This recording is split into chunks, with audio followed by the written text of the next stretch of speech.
Yes, people. Yes, people. We are back in the building for another Afcon 2021 watch along. This time, it's Les Elephants, Côte d'Ivoire against the Pharaohs of Egypt. A big clash of two giants of African football.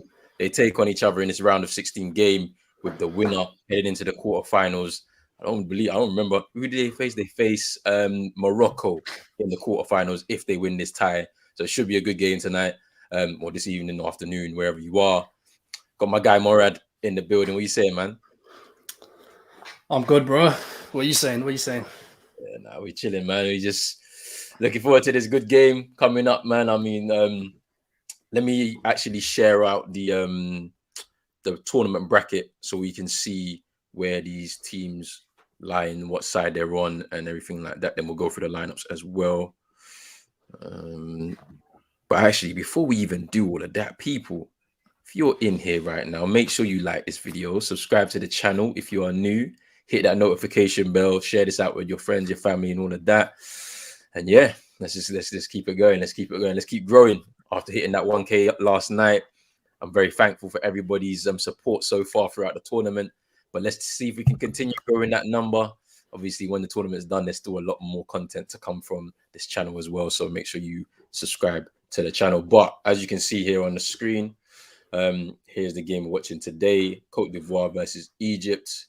Obviously, Morocco got that 2-1 win against Malawi last night to enter into the quarterfinals, and Côte d'Ivoire or Egypt have an opportunity to play Morocco on Sunday afternoon, and they're on the same side as the hosts and Gambia, where there could be a potential semi-final between one of these two sides that we're seeing today. Obviously, Morocco and Gambia will have a say in that, but it is what it is. But Morad, let me know how you felt about yesterday's game, Morocco versus Malawi, before we talk about this game. That game, a very good game, I'd say. Malawi started off very strong. They started off. I thought they might, go on and knock Morocco out, but that's what happens when you have good players. Hakimi, in the series, they've got some good quality players, but they scored an absolute banger. I think goal of the tournament so far. Hellings Mahango scored an absolute peacher. But yeah, as I said, even there's a couple of omissions, as you can see. Ghana being one of the likes, Algeria, but look at the bracket; it's still a solid, strong-looking quarterfinals, and then hopefully you can go on to the semis and finals, and hopefully we can get a cracker. As I said, I'm probably more, I'm kind of rooting for the underdog every time. I want to see a new winner. Someone that hasn't won it as well, because we know the likes of the Egypts and the Algerias and Ghanas, they've won it. So it'd be nice if someone else wins it, But yeah, I mean, I'm looking at Burkina Faso. They look like a team very difficult to beat. And yeah, it should be interesting to see their quarterfinal against Tunisia, because they step into a semi-final. It'd be very, very interesting. And then let's look at the lineups for these two sides. Just give me 1 second.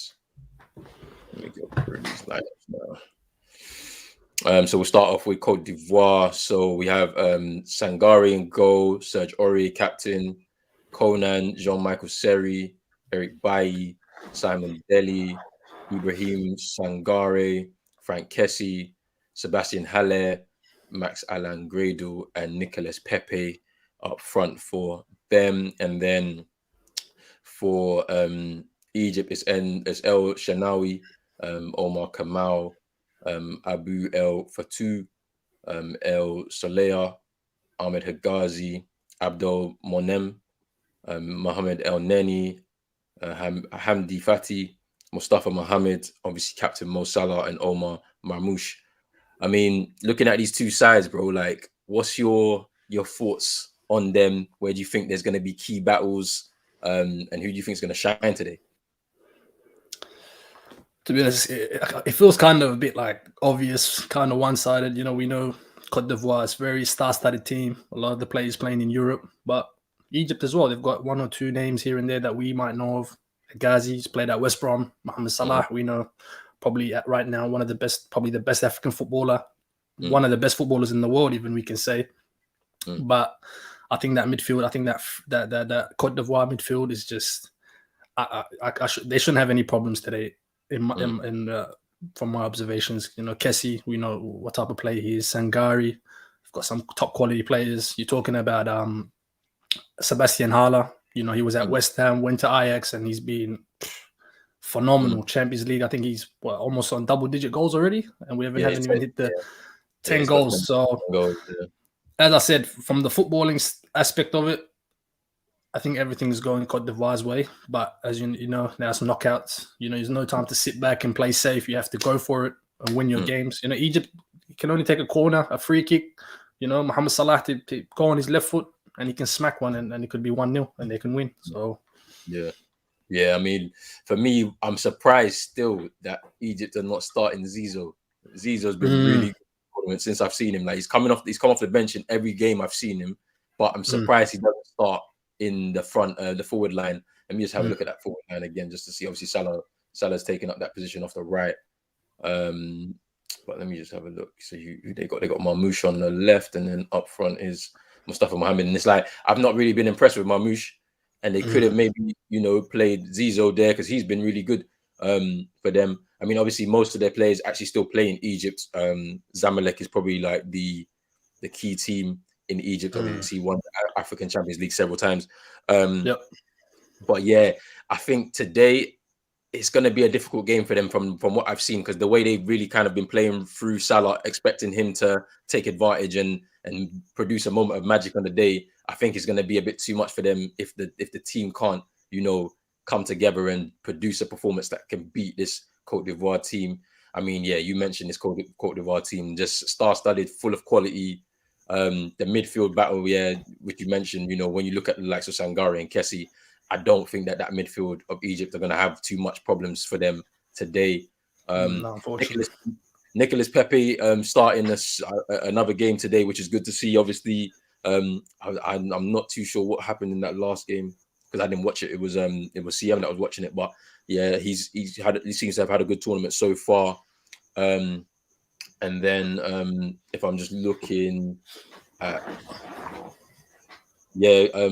Zaha's on the bench for Côte d'Ivoire, but I think it's because of the injury to his shoulder that he had in the game against Sierra Leone when he went down for that penalty. So he's just been out for a few games, but obviously that's an option off the bench if they need it. So should be very interesting. Give me your score prediction, bro. Like, let me know what you're thinking. It's going to be a couple of goals in it, but I'm not sure if Egypt will be able to score. I'll say 2-0. I think Côte d'Ivoire, for as good as they've been, I think they've kind of played a bit safe. They've had their 1-0s. I think they won 3-1 in their last game. Was it? And then they had the draw against Sierra Leone as well. So I feel like they've been safe. They're still maybe ticking on a little bit, but I'd say 2-0. I think 2-0 should be a fair result. Yeah, I mean, it's going to be interesting to see because I mean, apart from Salah and his danger, I don't see where else they can get a goal. I feel like they've played it safe with this. I know it's a 4-3-3. I know it's a 4-3-3, but the starting lineup, as I told you, I'm very surprised that Zizou is not starting. He's been very good coming off the bench. I mean, Trezeguet's he's been okay, but we've seen a lot of him at Aston Villa and whatnot, but he's been okay. He's not been great. Yeah. I think he's still a bit hasn't come back from his injury. I'd say 100 since he's done his ACL, but he could be an option. You never know. Him coming off the bench could be another surprise element. And as I said, maybe it could work in their favor if they kind of play it correctly, because they know Mohamed Salah is the outlet and they're going to keep going to him. Maybe one of these players can take a bit of attention away and maybe they can nick a goal. As I said, if Egypt score, I think we're going to have a game on our hand. But if they score first, early, if they score first, then they're going to try and sit back and hold for the bullshit, and they're going to try and hold on for the win. Like, if you know what I mean, I can't see them trying to push on and taking the game to this Côte d'Ivoire team, because I don't think it will happen. This isn't the same kind of Egypt team that we've known in previous years and previous African Cup of Nations. I know Salah has said that he wants to win this and take the cup home, but I don't think it's going to happen this time around. Even if they was to get through this round, I can't see them doing it still, because there'll be a stumbling block, if they get to a semi-final and whatnot. To be fair to the old to the old Egyptian sides that won in 06 and 08, a lot of their players were actually home based, like they were played in the Egypt team. But it did help. They played for Al Ahly and they played for Zamalek, the two big teams in Egypt, which probably worked in their favor in those years. And they also played against, star-studded teams. You had your Eto'os playing for Cameroon, you had your Drogbas and Yayas and Kolos playing for the Côte d'Ivoire and all of these teams, Essiens.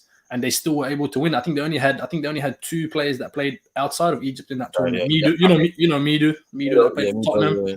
Yeah. And they had what's his name, Ahmed Hassan. He played in, I think, Besiktas in Turkey. Other than that, most of their team was local. But as you can see now, they've got a couple of players. You have El Nene, Mohamed Salah, Higazi. I think Subhi Ramadan. I think he's on the bench. He played at Stoke when they were in the Prem a couple of years ago. So yeah.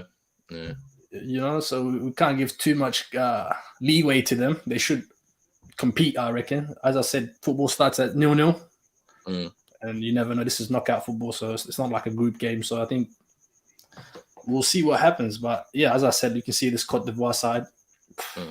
I forgot about Seri as well. Seri, I used to play for Fulham and that. Sorry to cut you off here. Where are you? Where are you right now? Are the players on the field? Are they getting instructions from the ref? They're getting instructions from the ref. Okay, so I think we're in time. Yeah, yesterday I think we were on time. We were like kind of the same 8-10 seconds behind Rich, but yeah. Right, that's fine. So before we start as well, man, big ups to you and Rich, man. 1,700. Like I've pretty much been watching you guys from the beginning of the tournament and to see the growth, overnight instantly, Still got a long way to go. Hopefully, people make sure you guys are liking, comment, share. Yeah, let's get I think to 2K. Rolling by the end of the tournament. And Rich as well. Let's get him to 1K, maybe 1.5. Yeah. We'll see. Yeah, let's see. But yeah, players doing the coin toss and all of that. They're just going through the lineups right now. Let me get to some comments whilst I'm here. Got Santi in here saying with the popcorn emojis. Big up Santi. And then Baby Rage, big up my guy from Miami, Baby Rage. Big up Sam. Big up Sam. He goes, I'm so proud of Morocco. Sam is from Morocco, in Morocco, enjoying their quarterfinal at the moment. Like, obviously, play one of these sides on Sunday, so should be very interesting to see what happens with Morocco. Not really played the best, but they've been able to grind out results. And to be honest with you, in tournament football, it's about the result. It's not really about how you play. So we'll see how far they can go. I could tell you all about that, man. I've seen Chelsea win the 2012 Champions League playing absolute dog shit football, man. So, you got to do what you got to do sometimes, Not always the best football wins your games in tournaments. So, yeah. But how you kind of felt about the tournament so far? What do you think about the tournament? What do you think about the tournament? I mean, it's been. I've watched better Afcons, just from a quality standpoint. But obviously, entertainment is every Afcon. There's entertainment. There's always something going on in it. So this has been another entertaining one. There's always been a story seen. Adebayor in the building there.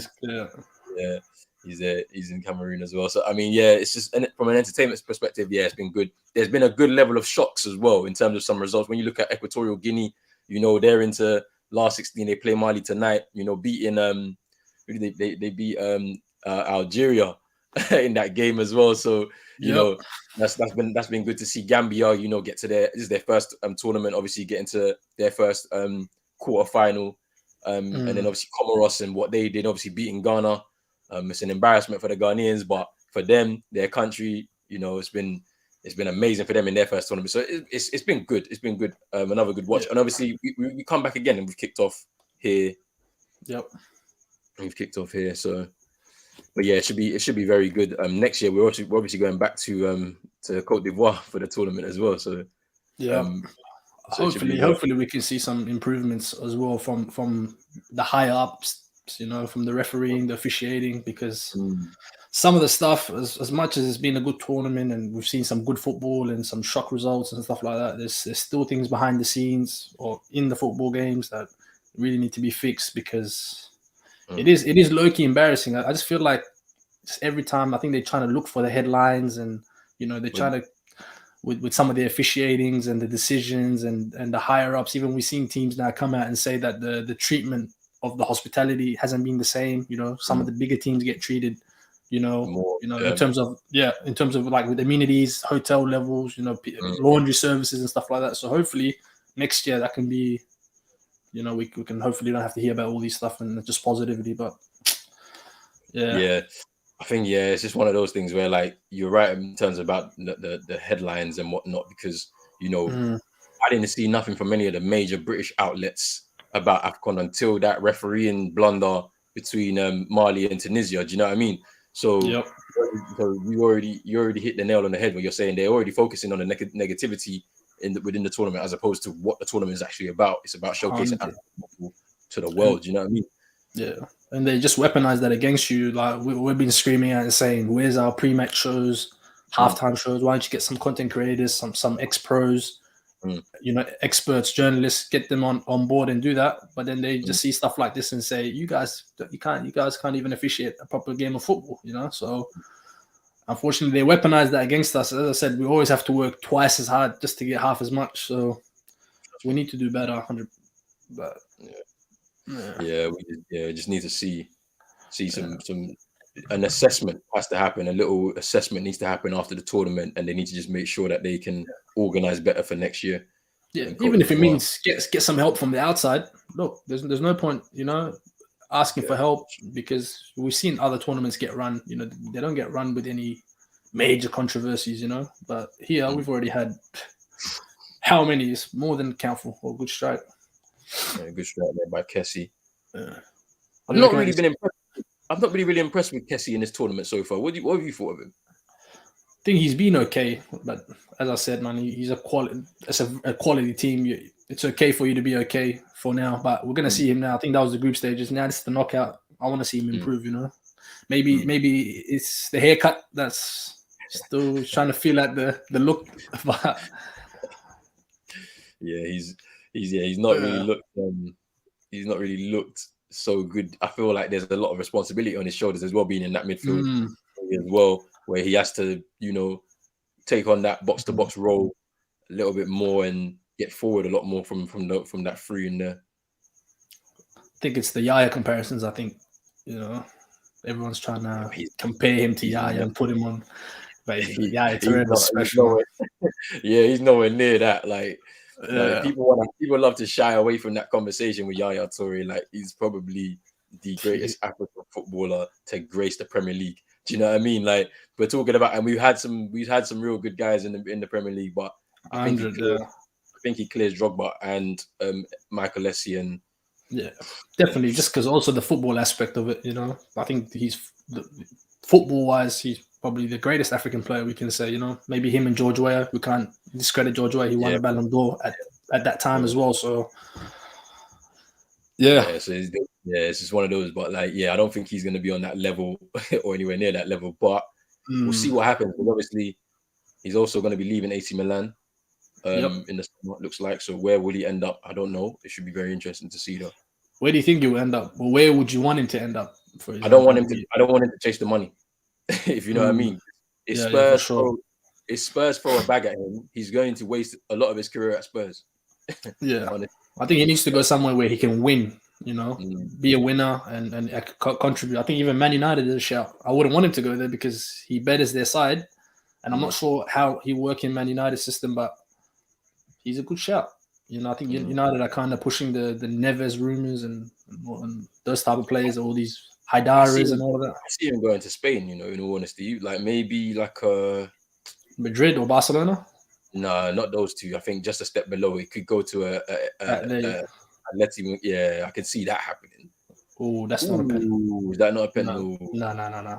Sorry. But man, the way VAR needs to be used, the way it's being used, I just think it's being used correctly. No, it's not. But this is probably the first Afcon with it in. I don't remember it being in 2019. I don't know. It hasn't even been in the qualified. No, it wasn't. Definitely not in the last one. Yeah, so this is so I understand why there's a lot of teething problems with it, because it's the first tournament that they had to use it. So hopefully they, once again, as I said, after the tournament's done, reassess and then figure out a better way to utilize it, because I've seen them use it for some really crazy things, like some of the tackles that we saw. Ridiculous, man. Especially that game, the one where the referee called the game off early. Bro, he printed the people that the fourth official, whoever's doing the reviews, telling him, I don't think this is a penalty. You go there, you look at the screen. It doesn't look like a penalty. It's late. It's a yellow card.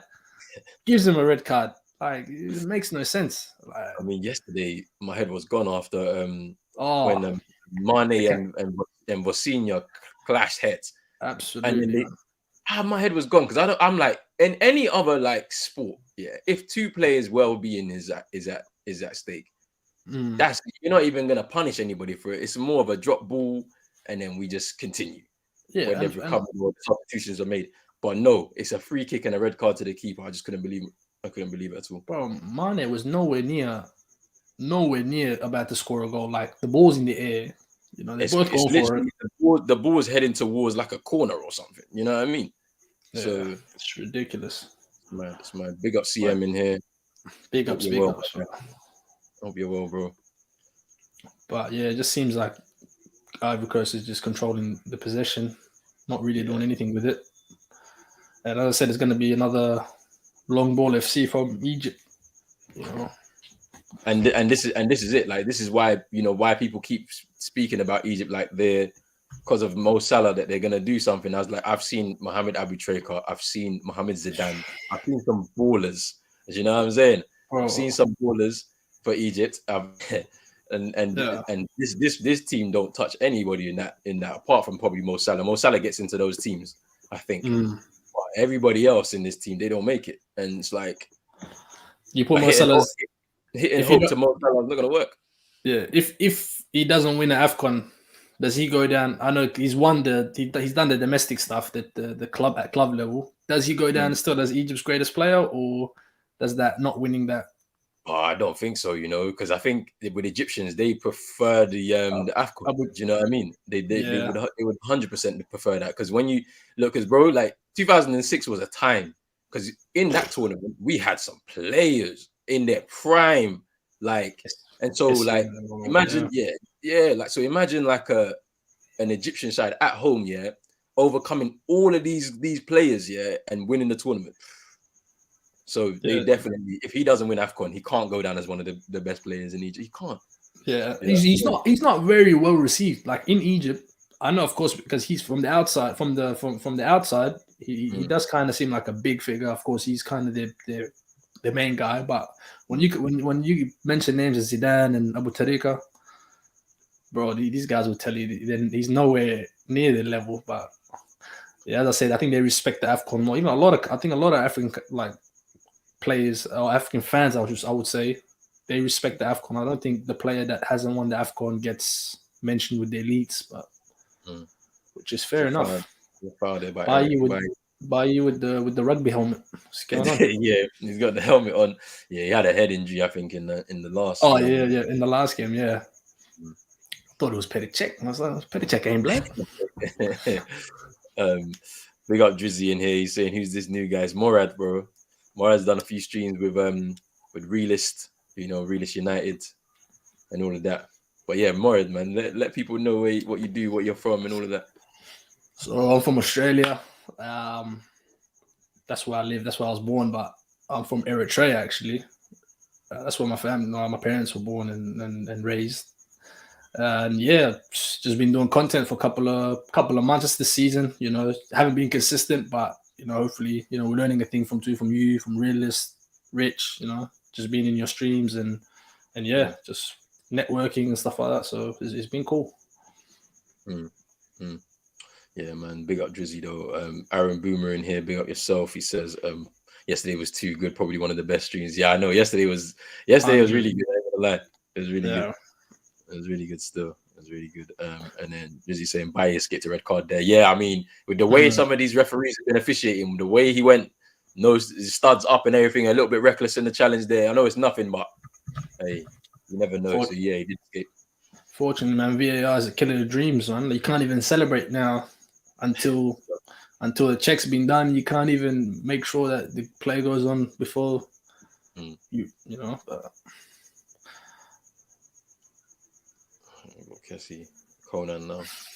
Yeah, it's going to be one of them games, you know. I think it's very hard. That's why I've been impressed with some of the so-called smaller teams, your Comoros Islands, your even Mauritania in the group stages, Sudan, they actually went out to play, and that's what I've been more impressed with. I respect those teams that come out to play and maybe go out on their shield a little slightly. It makes the games better. It keeps the big teams on their toes. But what Egypt is doing, going long, it's not gonna work. Have you seen any of their games? Like, I don't think any of their games have been very interesting to watch from a neutral aspect. I've watched all of their games. I watched all their group games. And to be honest with you, I'm not impressed. I'm not impressed with the performance against Nigeria. They were dominated from start to finish, losing that game 1-0. Obviously, they beat Guinea-Bissau, but it was one of those where they were lucky to escape because Mama Baldé he scored that goal, and I thought it wasn't a foul. I thought it was a good tussle between him and I don't know who it was. I think it was one of the defenders. I forgot who it was. Good tussle. He wins the ball and he hits this perfect goal, like curls it into the bottom corner of the net. Yeah, and I was just like, bro. And then they were robbed with VAR, so they got away with that win there, and then obviously beating Sudan in the final game. So I haven't been impressed. I haven't been impressed at all. No. So and they're gonna struggle if they played it like this in this game. Honestly, they'll struggle. Yeah. They can't be doing this long ball up to Mohamed and towards Salah as well. Like, can't do that. Yeah, man. Hopefully they bring in some head clash protocol, concussion protocol, because yesterday the way it's been handled yesterday was not. It shouldn't be acceptable. And I feel like that's probably what if the keeper came off quickly, maybe the referee doesn't go to VAR. Yeah, that's true. He made a big deal out of it and a big scenario, so it gave time for the communication. But if he just had come off and they put on someone, play could have just probably continued. But he was angry because obviously he was thinking to himself, "Look, like, I don't want to come off, man. This is my country. Like, I want to help because he actually had a good game up until that point. Every time they was in behind, he'd come off his line early, play the ball, just like spot the danger early. But then obviously that happens, and then it just becomes another situation, and he's just angry. He didn't want to come off, and it was just one of those, isn't it? Like, don't have to do. Big up Santi again. He's saying, I want to know what Hamza has to say about the Baye tackle. Hey, I don't know what he's going to say, to be honest with you.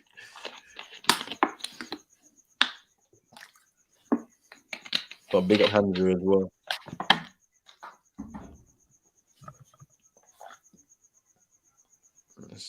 But yeah, man. But I think the thing about this tournament, I think, has been good. It's kind of probably deaded a couple of stereotypes about the way Africans play football. They don't really keep possession very well. We've seen Comoros Island pop the ball nicely.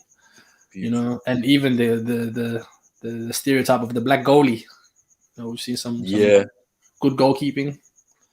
Trust me, we've seen some really good goalkeeping. Obviously, we've seen a few blunders. I ain't gonna lie. Obviously, Nigeria, Okoye. It was just a bit mad still. Yeah, but it was good. Even yesterday, the first half. Who was it? The keeper. What country am I? From Malawi. Tommy. From Malawi, yes. He was deflected opportunity where he, good reaction save. It was just a shame that goal that they scored and Nezri scored kind of slipped through his grasp, to be fair. So it's one of those things. But yeah, no, definitely the standard is up. And obviously I think that's been broken because of your team, your team's keeper, Mendy. Like he's shown that, you can be a very competent keeper and play for an African nation. So and to be fair, he hasn't even been getting too much of the the applause as well. Like he's been under the radar. I think Senegal haven't. Oh, referee said no. I looked a little bit soft.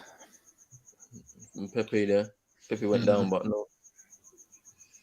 But Pepe, what's the situation with Pepe? What do you think he should do now? Because he's had a good tournament. They could potentially go on to win. Does he stay at Arsenal and try to just see the P's out, or does he go out and actually look to go play? Because he's 27 this year, 28. Ooh, so 27. Wow. Yeah, he needs to go play. He needs to go play. He needs to play. I can see him. I can see him leaving Arsenal in the summer. Have a good tournament. Obviously, he's not going to the World Cup or anything like that. So because Côte d'Ivoire didn't make it, but to the playoffs rounds that happened in March. But he should move. in my opinion. So free kick to Egypt now. Gone way too high, and out for a goal kick. But yeah, I think he should move and leave Arsenal. I think it just didn't work out for him, bro. Like honestly, that 72 million, that price tag has weighed him down a little bit. Everyone refers to it a lot. As much as like, oh, that's a mistake there. Oh, what a strike! God damn, and that's what I mean. But this is football for you. Wow. Whew. Marmoush there with the strike. What? I just want to have what a strike, son. Look at that. Woo. But these are one of them chances. It's one of those like off of a mistake, an unforced error. This is where they're good. I can't see them playing through them, but maybe that might give them confidence in this game now because of that chance. And I feel like as I said, as much as Ivory Coast has been good, they just haven't been piercing enough. I'd say they haven't. Sebastian Haller hasn't been involved in a lot of the games, the build up. He just dropped deep there to just lay off. He has to do that. Drop deep, but they need him in the box. Yeah. Even Max Godot, I'm surprised he's made a comeback because I'm not sure where's he playing now these days. He's still in Russia. I think he was in Russia last time. I think so. Let me just double check where he might have been at like Lokomotiv or CSK Moscow somewhere. I think it was somewhere there. But if you were ever there, Sivasspor in Turkey. In Turkey, okay. Yeah, because I remember he was young. I think wasn't he in the 2012 squad? Wasn't he? Yeah, he was in the 2012 squad. I think for him, he was captain on the first game against Equatorial Guinea. Then he dropped out completely. He dropped out completely in the Sierra Leone game. For Zaha. Zaha's on the bench, as I said. I don't know if he's still feeling the effects of that shoulder injury, but I prefer him and Pepe as a duo, either side of Haller, because they actually provide him opportunities. He doesn't need to drop. He doesn't need to drop deep and link. But here's Aurier now. It's taken away. But yeah, Drizzy's saying that, same thing I said here, that like he likes Zaha more than Gradle in this team. I don't know why. I just think Gradle's just there for the seniority, to be honest with you, not because he's better than Zaha, in my opinion. And maybe just better for the team, I'd say. I think Zaha sometimes maybe thinks it's Crystal Palace, play everything through me, but I think because Gradle now should be in his 30s, if not, or at least 30. I think he's 34. 34, yeah. He's 34 years old. We've got Bayer on the ball. Big up Wow Factor in here. Hope you're well, my bro. Big ups, bro. Yeah, that was a good strike from Marmoush, who's winning this. I mean, we both gone with a Côte d'Ivoire win, but they need to do a little bit better than what they've been doing so far if they want to win this game. Because the longer it stays, Egypt will feel a bit more confident to try and nick a goal or something. You saw that little unforced error there by Delhi. And I feel like out of all the players on the pitch, if you had to give one chance to someone, I think Mo Salah takes it. So if he gets in front of goals, I think he does the business for them. But just a matter, man. How? It doesn't matter. You're right. It doesn't matter how you do it. So you have to just get the win. It's going to be interesting. Doesn't help on Noni trying to pick up the ball at right back. Definitely.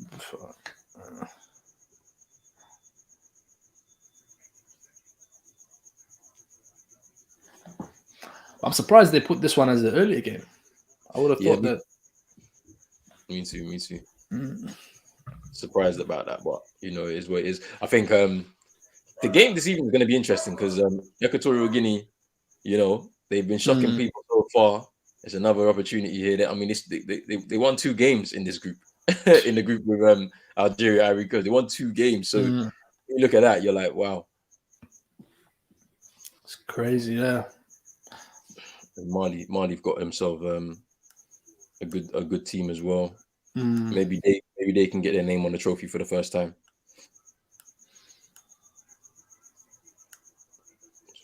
As I said, this is good build-up by Egypt. Mohamed Salah. Oh, Egypt. Salah. Woo! Sandari there, just over the bar, but good play there by Egypt. Good play. Soleil there with layoff. Just feel like a lot of these Côte d'Ivoire and teams like that, I think they just play a bit too casually.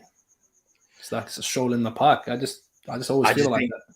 I think that they've underestimated this Egypt team, but like you know what I mean? Because obviously he's not as strong, and some of these players would have played against some of their stronger sides, and so and obviously look at the way Nigeria kind of tore them apart in that game. Yeah. It might make you think, oh, okay, we can do the same, but it doesn't work like that when you get into a knockout phase game. So yeah. I think also set pieces. I think that's going to be crucial for Egypt if they want to get something. Try to find the big man Hegazi. Yeah. No, I've seen him score a ton for West Brom. So they hit his head. Man like Phil Jones in the chat. Phil, corner. Yeah, big up Phil Jones in the chat, bro. What's going on, my guy? Yeah, Salah again. Wrong decision there. Shepherded out by Conan, I believe. But when I see like plays and some of the teams, I just feel like the quality of the players is just so far reduced. Now we were spoiled, as youngsters, we were spoiled seeing like superstars, like even in some teams, some of these African players were the best players in their teams, let alone just for their countries, their club teams where you got players from all around the world playing. Imagine like the Ivory Coast team, Drogba's and Kalous and the Cameroon teams, Jeremy, Eto'o, Lauren, all of those guys. Yeah. And now we've got Vincent Abubakar and Zahas, which they're not bad players, but it just the quality definitely has come down. This is the truth. Is the truth. Like the quality has come down. Kessie's down, getting treatment. Terry DA is warming up. I think Kessie should be fine though. Let's have a look what happened here. Clash with who? I think it might have just been innocuous, isn't it? Stitch. Nothing happened really. Probably a bit dehydrated.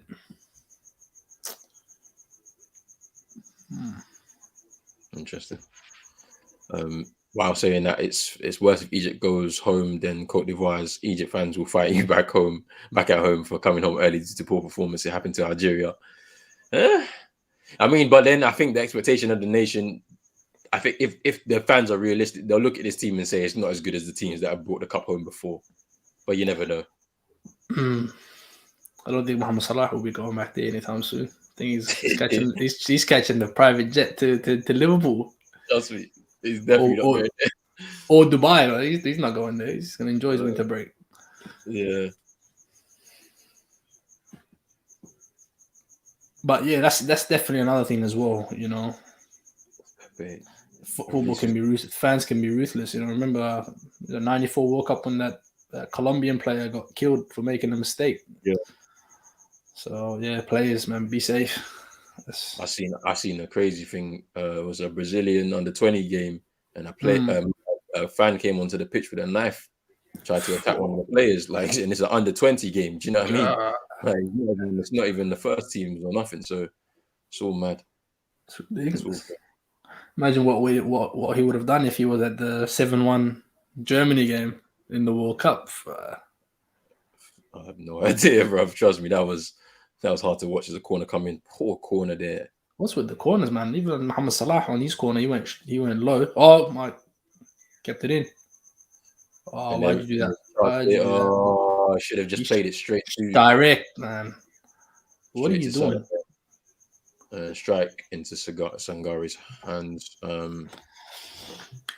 Poor decision making there. Yeah, he's running away. Marcella's not going there. Big up now in here. Yeah, thank you, man. I appreciate it, man. Hit that 1K yesterday. Just need to keep going. Do you know what I mean? Keep just putting out this content for all of you lot to enjoy as well. But yeah, appreciate it. Appreciate everybody that's subscribed so far. And yeah, let's just keep it going. Make sure you also get Rich up to that 1K mark soon. He's on his way. Just past 700 last night. So make sure you hit that 1K because he's got to do the one chip challenge still. This will be funny to watch. Big up Hamza in here. He says, let's go Egypt. Come on. The ball over the top. Here's Pepe. That's a ball. Ooh. And yeah, into the hands of the keeper. Yeah, well, I've had to say the same as El Neni. He's not going back to Egypt anytime soon if they go home. Yep. Drizzy saying Ivory Coast are not serious at all. Yeah, there was a good ball there. There was a good ball there over the top, but Pepe just couldn't make the best out of it. Hamza saying that they're playing better today, so let's keep it up. Let's see. I mean, I'm seeing a lot of unforced errors from the Côte d'Ivoire team, which is bringing you guys into the game. But it's really there if Côte d'Ivoire want to win it. Like, they just need to be better on the ball, move it quicker upfield, and stop playing around with it like how they have been doing so far. Big up Baba Sule in here. Say, what's up, bro? It's not easy for the Ivory Coast team so far as expected. Reminding them that Egypt is not Algeria, which is true. Very true, bro. And that's the thing about a lot of the games in these tournaments. You know, I think the bigger sides or the favorites, I would say, they've just kind of been reliant on the smaller teams to do something. You know, maybe to go 1-0 behind or put some serious pressure on them for them to start playing. So I think Egypt, if they score a goal, we'll probably see Côte d'Ivoire actually come out and try to play. But for now, I think, as I said, they're just too relaxed. Hagazi foul on Halle there. It's a free kick to Côte d'Ivoire. Let's have a look at it again. He's holding his shirt a bit as well. Maybe give him a bit of a push in the back. Big up Hamza as well, man. Yeah, appreciate it, Hamza, man. You know, keep growing. That's all it is, man. Everybody, we've got to just try and grow together in it. So you're on your way to 100 soon. So let's make sure that Hamza gets up to 100. The United community, make sure you go subscribe to that if you ain't done that already. Big up Drizzy saying that Frank Kessie could be done. His back is killing him. Maybe he might have to go off, you know, because he looks like he's struggling still. But yeah, free kick into the hands of the keeper. We need to see a bit more from this Côte d'Ivoire side because Egypt's game plan is pretty standard. We know what's happening here. If Kessie comes off, who comes on instead of him? Seri Day is going to come on. Day, okay. He might come on, but to hold, or because I think Seri's holding at the moment. He's holding, yeah. Like, so you could push Seri forward, isn't it? Because he's not. I must say he's like box to box. He is a holder, but he's a bit of a controller. He might be able to move the ball a bit quicker, and if he's in a bit of a more released. I think he's done. Yeah, he's done, man. He's done. That's a shame. That's a shame, man. It's a shame. And this is probably good news for Egypt. Yeah. Because I think out of all their midfielders, I think he's probably the most physical. Jesse, he's probably the bigger one. You see, Seri's a bit smaller, still strong, but yeah. Yeah, great. Well, Kessie's down. He looks like he's finished. I don't know what's going on with him, to be honest with you. But as a precaution, they might as well take him off, to be fair. Yeah, as I said, they still got enough resources, really, and enough players to come off the bench to still do it, even if it means, look, for precautionary sake, let's take him off, you know. Who is coming on? Because there's a few of them that could come on still. We haven't seen Jeremy Boga yet in this tournament so far. I think he's come off the bench a couple of times, but yeah, I'm surprised he's not had more minutes, to be fair. Swell Boga, Chelsea academy player. I didn't know. Yeah. On his way to Atalanta. Yep. You see Ivory Coast fan. I've seen some Cameroonians as well in there dancing with them still. Yeah, that's the good thing I love about Afcon. Just the culture in the stands. 100, man. And even if it was full crowds as well, I know they got these COVID kind of precautionaries and you know, not having full stadiums. But imagine this if this was the whole house rocking or something, you know. Hopefully for the finals. Not going, yeah, that's true, yeah. For the finals, hopefully they get a full all the semis as well. Seri Day coming on for Kessie there, which I think was the expected change, to be fair. It's a free kick to Côte d'Ivoire. Gradle to take it. He's got a number of targets in there if they can be a good ball, but I don't know if they're going to go short with it. Yeah, he went short. It's gone back to him. Fair, he's covering up some ground. That's a good ball. The ball. Ooh. Actually, there's not enough bodies there, man. The whole Egypt team's back there. Yeah, and then he gives away the corner. He's not happy with that. He's saying offside, but I didn't see one there. Take it quickly. Decent ball. Ross. Yeah. And head To be fair, by the head. Egyptian side isn't too small as well. Yeah. When you got Hegazi at the back there, man, he's getting his head on everything. So Everything. but yeah, Kessie's done. Yeah, it's emotional. Kessie's going off, and yeah, Seri Da has come on for him. Yeah, you see Hala, yeah, he's struggling, man. Like I preferred Zaha on that left hand side. I know that people don't, but I think so. When they play together, him and Pepe with Halle was being fed with chances, like, but and they were a bit more of a threat. Do you know what I mean? Yeah. When I look at Gradle, 34 years old, like, is the intensity there? I don't think he can do that for 90 minutes anymore. Let's just hope it's precautionary and not tactical, because from a tactical standpoint, as you said, it doesn't really make sense for Gradle to start over Zaha. But as I said, he can come on, you know. It won't take too long for Zaha to get into the game. You know, if they can kind of bring him on early, you know, even if it's at 45, if he's ready to play, just bring him on at 45, give him a 45 and see what you can do. Because as I said, every minute that goes by, Egypt they'll be like, yo, thank goodness, but because if that's a good ball out there, Sergio Aurier, his tape is done.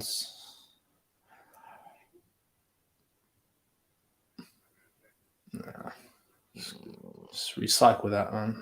You don't need to play ball there. Good footwork. Off a couple, man. And here's Mohammed now trying to find a lot of space for him. Can you find that guy? If you can find him far. Yeah, he's not going to switch it though. He's going to give it to Salah. Salah. That's the problem with El Nene, man. He don't take risks. Yeah. Just safe, you know. Because if he plays that there, Marouche can have a lot of space, cut in and shoot. We already seen him take a shot, you know. Yeah, imagine now for a bit up close. Yeah, but he can't. The thing about El Nene, it's not in his locker. He can't switch a ball like that. Nah, I've seen him, but he's just safe, man. I think he's not a bad player, but he's not going to go level. That's the same problem we're having with Jorginho now at Chelsea. He just plays the ball safe, you know. But Jorginho, that's his role though. Like, you see, like El Nene, he's a box to box player. He should be anyway.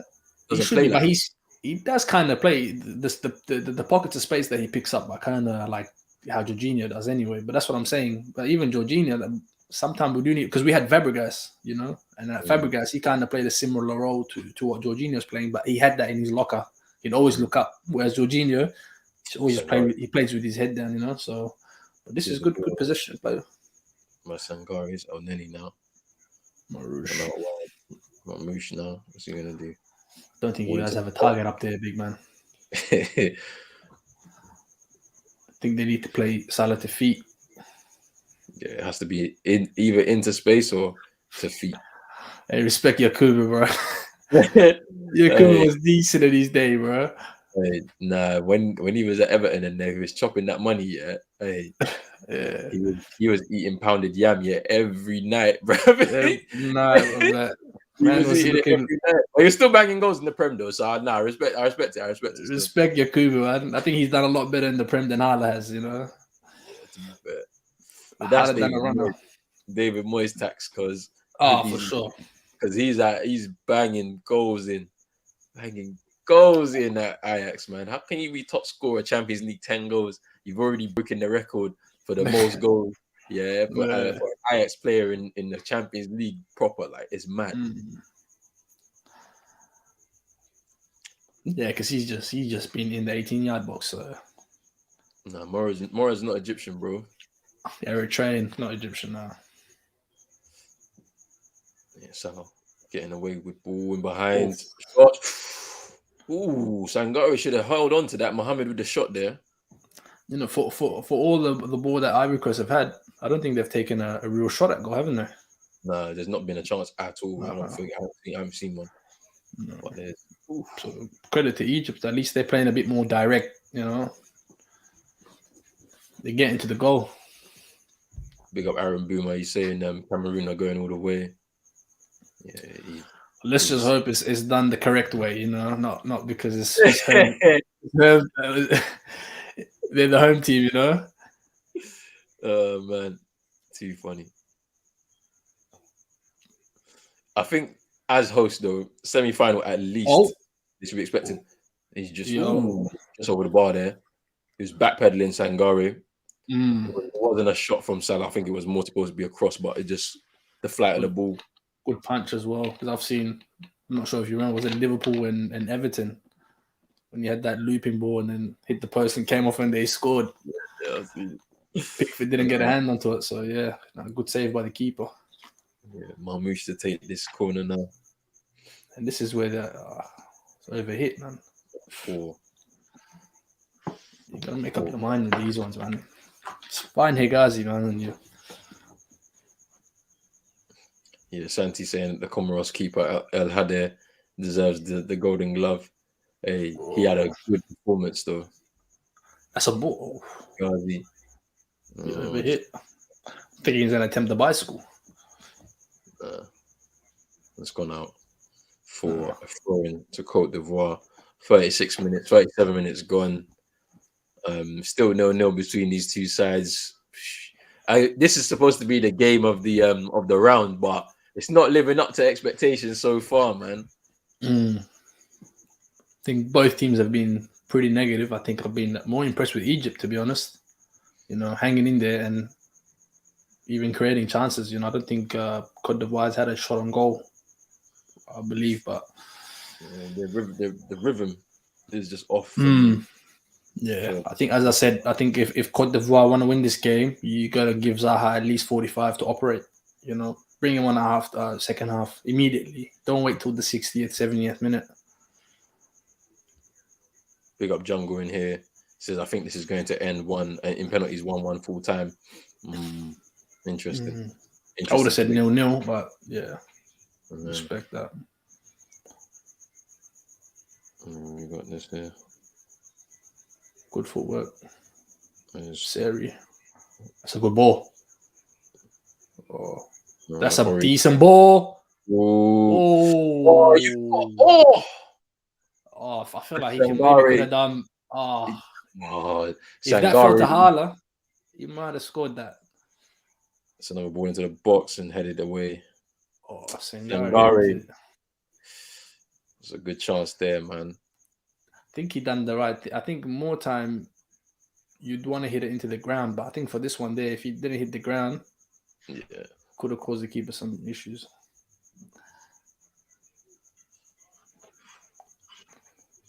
But yeah, the game seems like it's livening up a little bit. Hopefully we can get something.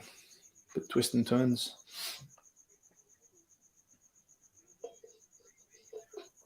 That's a decent ball. Off the box and cleared. What's been your assessment of Sangare with the move?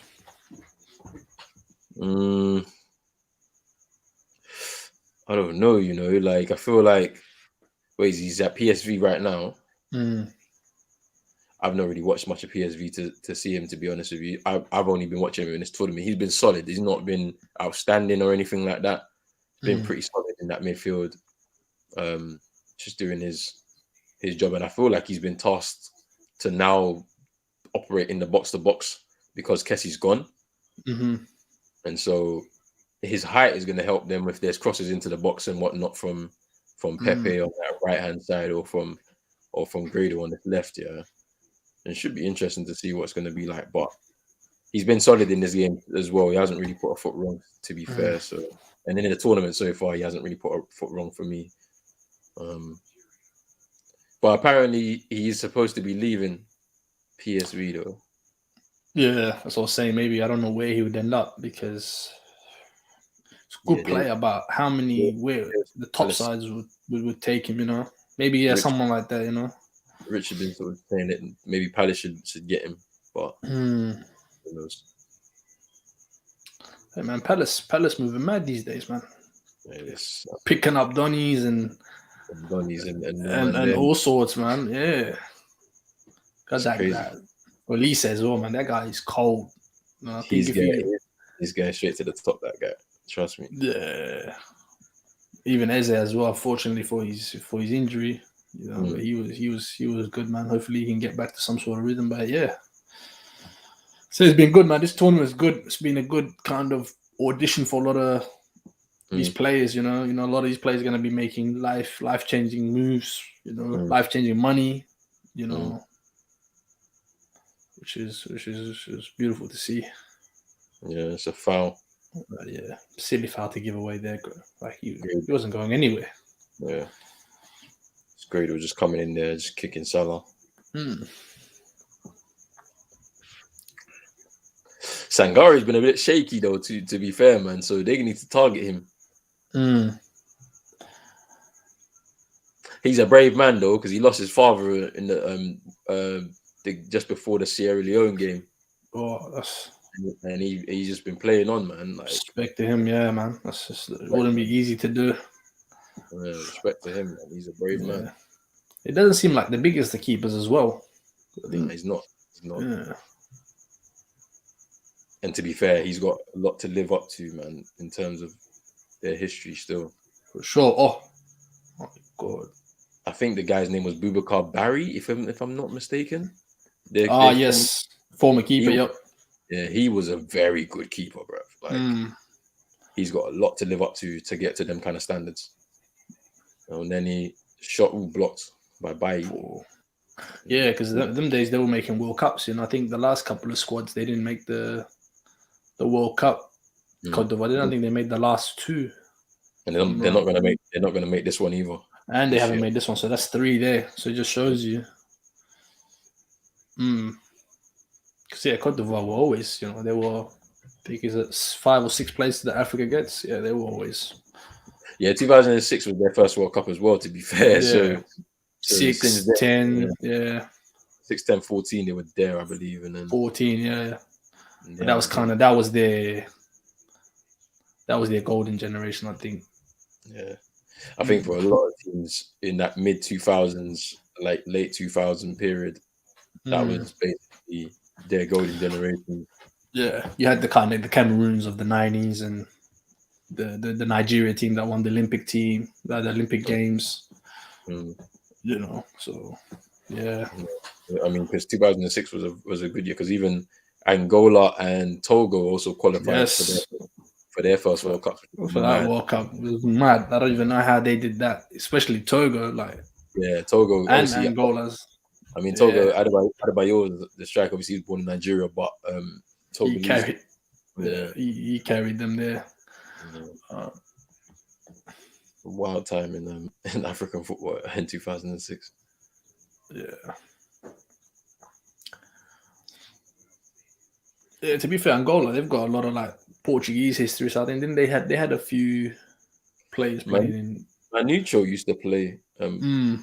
Was an Angolan that was there. He had an amazing African Cup of Nations in 2010. I think he scored 4. Yeah. It's a corner to Egypt. But yeah, I think Egypt, they need to do something really now so they can kind of capitalize on this, because for how long can they keep this up? Yeah, there's a minute left. Plus, at the time, can they get a goal from this corner? Who knows? Hegazi, the danger man in the box there. Big up Santi, says they can lock up Gallagher on a permanent and then loan Donny. Ooh, that could be mad for Palace there. To be honest, I wouldn't mind him going to Palace, but the thing is, I don't want players that, like, cause now they've kind of, FIFA's kind of introduced a new. I'm not sure if it's FIFA or the FA. I think they introduced a new rule where you can only have 6 players on loan and 6 players in, like 6 in and 6 out maximum. So, I think we're gonna have to be wise with that. If we're not gonna really utilize Gallagher at Chelsea, there's no point keeping him and trying to loan him out. Sell him, It's a minute of added time added on in this first half. Ivory Coast on the board, or is Pepe now? Can he do something to spark them into life? Seri takes a shot, blocked. It's a bit of a mix-up between the defenders. They all taking each other out. Oh, and Ale! Ooh, good strike, good save as well. Yeah, good save by the keeper. And then Bruno Guimaraes to the Magpies. Anything else? And Lingard, Marshall, loans, outs or no? I know the Lingard one, he's being priced out of that. Obviously Marshall's already gone. I'm surprised. I'm not surprised that the Bruno Guimaraes won to Newcastle. It's about the money, isn't it? You know, like he's gonna get. He's apparently he's 4 times his half time here in this game. Half time, and it's still 0-0 between these two sides in what we thought would be the game of the tournament. Or not game of the tournament, but game of this round so far. But it hasn't really lived up to those expectations. And whatnot. But yeah, in terms of, let me just finish this question off from Moss. Yeah, so yeah, I'm not surprised Bruno Guimaraes has gone to Newcastle. Obviously, the beginning of their project is starting in this January window. Obviously, it's hard to get players in the January window, but to get him in can help their rise up the table to try and get away from the relegation zone and whatnot.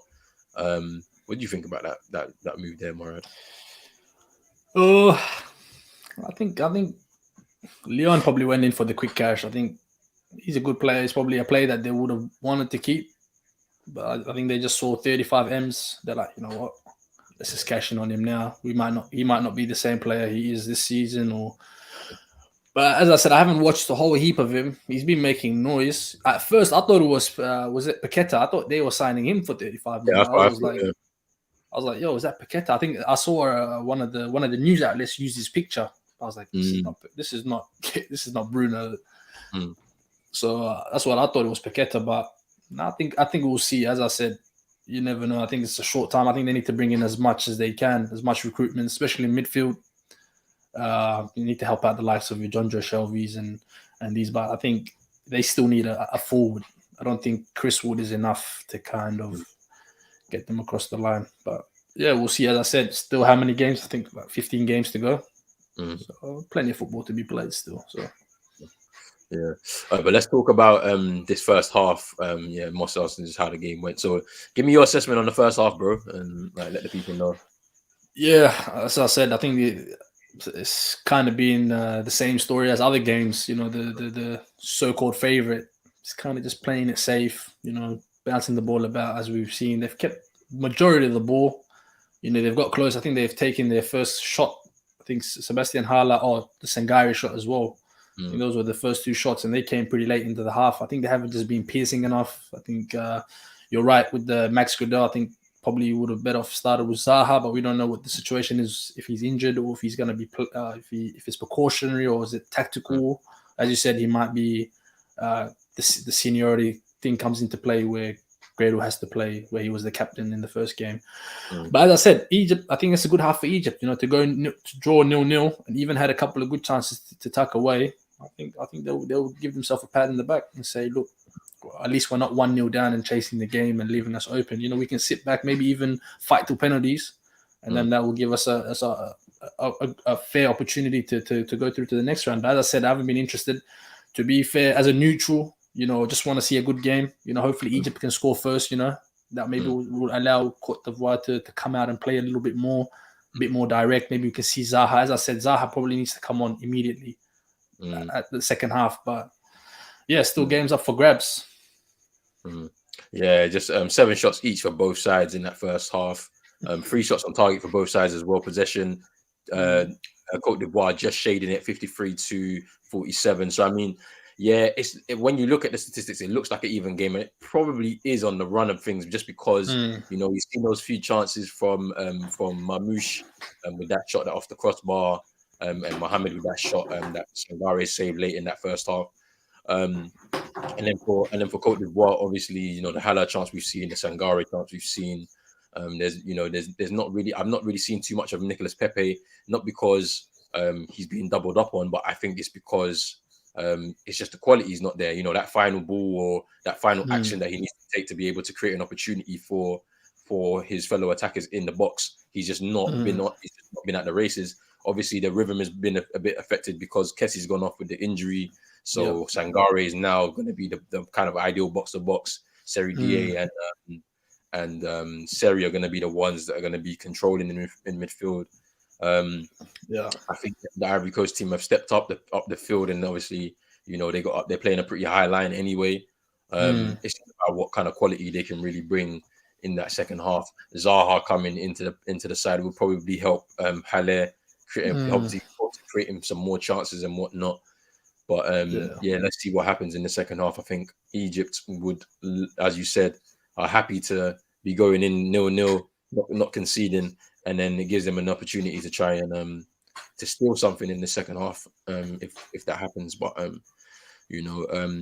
Moss, we discussed the Mane thing a little bit, like in a little bit of detail, just in terms of just the protocols need to be better. Like Morad discussed that the protocols for the head injuries and stuff need to be better, because Mane was concussed, I believe, because he was, when he went down, I think he was kind of out cold for like a couple seconds. Then they helped him up and whatnot. He gets up, he scores his goal, then goes back down again after like 60-something minutes, and then they took him off. And I thought that was a bit strange. Like, what was your? Yeah, I was saying maybe after the game, I think maybe he scored because he was a bit concussed. Maybe because we haven't seen him score all tournament, and the minute that happens, he scores. But yeah, as I said, I think the CAF needs to really. The stools, as I said, they have other issues, but they need to really focus on players' welfare and make sure that there is even introduce maybe a concussion sub, where you give a team an extra sub, because there's a lot of players out there. Every team is holding at least 8-9 on the bench, so just give an extra sub. Doesn't count from your actual tactical substitutions or other injury substitutions, because But as I said, you shouldn't allow a player to come back on, especially not. You saw the way they both reacted as well. Mane was down on the ground for a very long time. He was bleeding and everything. Bleeding. So and I think even the way that they're using these stretchers as well. Like some of the players are not that injured to take a stretcher, but they just love the stretcher. Man, every time you just see a player, he might just have a little shoulder knock or something. Yep, stretcher. Bring him out there, patch him up, let him jump on the pitch.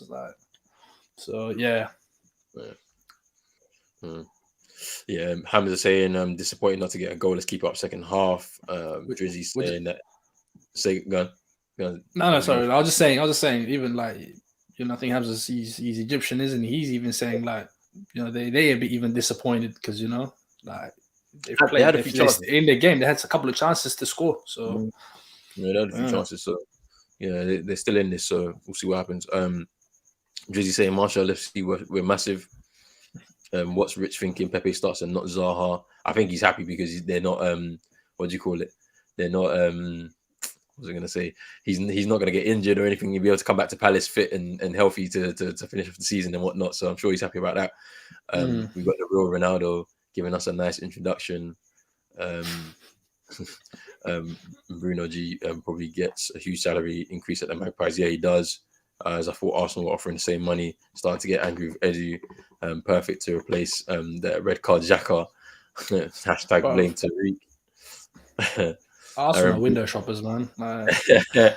They're linked with everyone, but then everyone's just signed up. Vlahovic, he's gone. Even now they're stalling on Isaac, which I think is ridiculous. Like 77 million for a player that doesn't, or they want him to score goals. He doesn't score prolifically. But still. But the thing about it is that's going to happen though, bro, because like obviously everybody knows they're desperate for a striker. They've got one that is running down his contract in Lacazette, and the other one who they don't want. Like Aubameyang, they don't want him. Like he's out of the team, so they know that they're desperate for a striker. So I've heard like rumors of £60 million for Dominic Calvert-Lewin. Like even him, like he's not it either. And if you're gonna pay that kind of silly money for him, it's crazy. But I think as the board, like at least with like Tottenham, that they're not gonna sign. They blatantly say we're not signing anyone, and they don't sign anyone. But I think Arsenal, they do all of this, try to appease the fans and stick a little thing like here you go, we might be getting him, and then it doesn't happen, and they get all restless and all of that. So I think, I said that's the price that these big teams have to pay. We copped it as well with Lukaku, so it's peak. And then Drizzy saying nobody wants to play for the banter club Arsenal. This could go extra time. It seems tight. Yeah, according to what it could do. You never know. I don't know what this means from Muhamza. I don't know what this means, bro. I ain't gonna lie. um, I'm reading something now. I'll look into it a little bit later, though, Moss. I'll look into it a bit later. Just get a cheap striker now. Jonathan David, he's up with someone big in the summer. Who knows? Who knows? Who knows? Benzema got hurt, so uh, the loan for Jovic isn't happening either. That's a bit Cool. peak for Arsenal too. Something's gonna have to give. I don't think they're in desperate need of a striker. It depends on what their goals are for this season. If you want top four, you probably need to go for somebody now.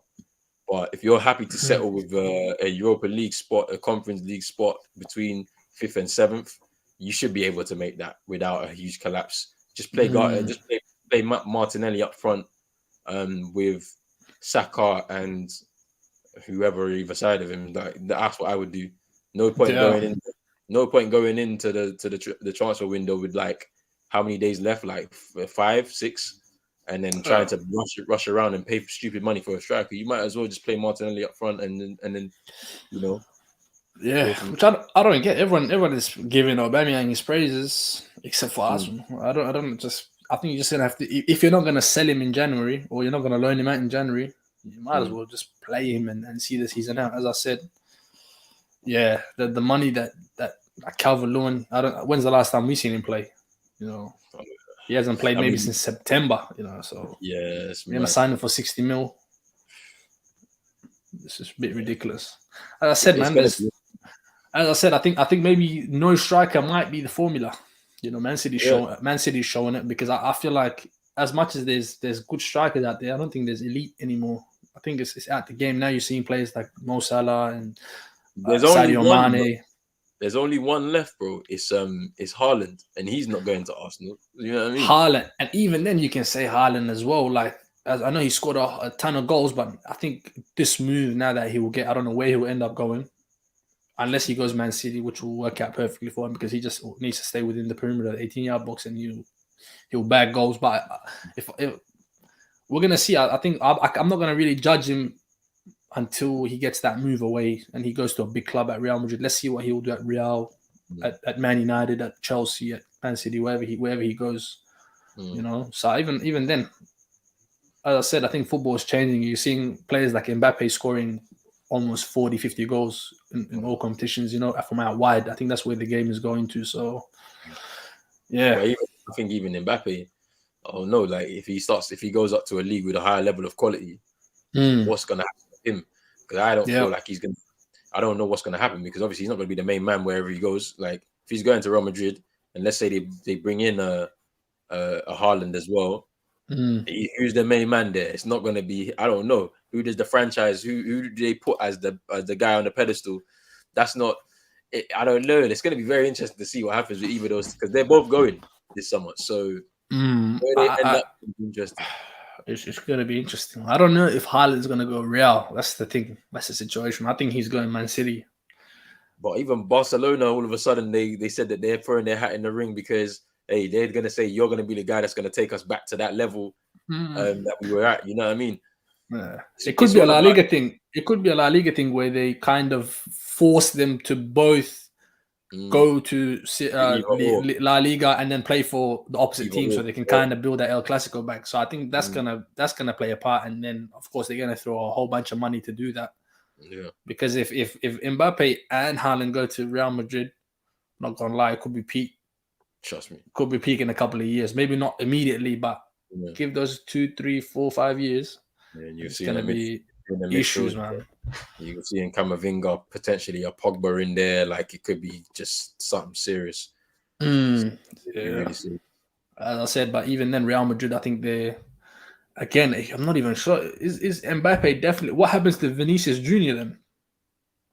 He still plays. It's just where will he play and where would he play off? Because I feel like he plays better off the left. Mbappe's not going to play off the right. I don't think so.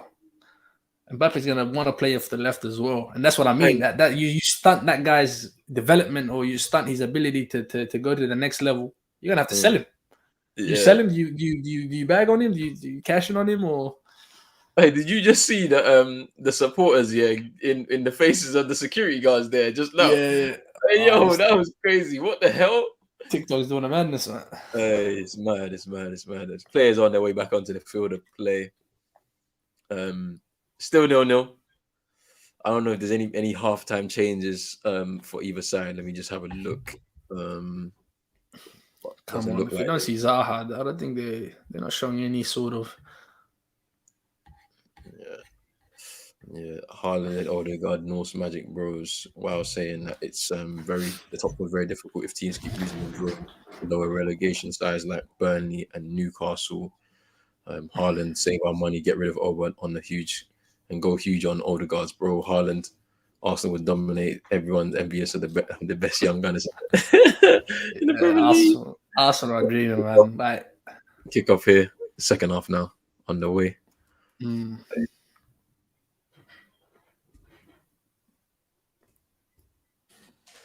See what happens in this game. Will we get a goal early on in the second half to kickstart the game? Who knows? but yeah, we need to see a bit of fireworks, man. This second half, man, because yeah.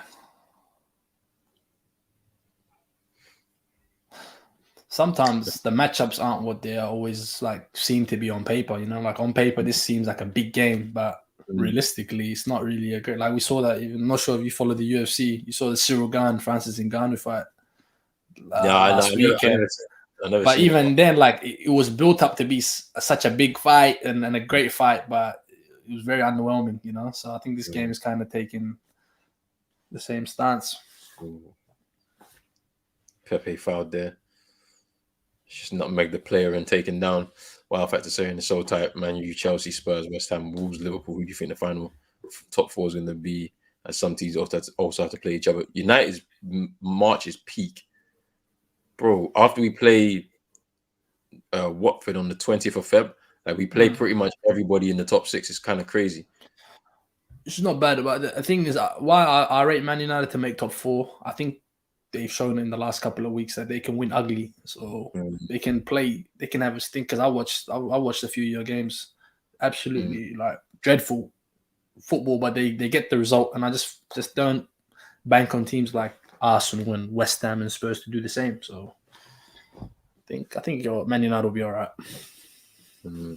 Yeah, I still back us to get top four. Yeah.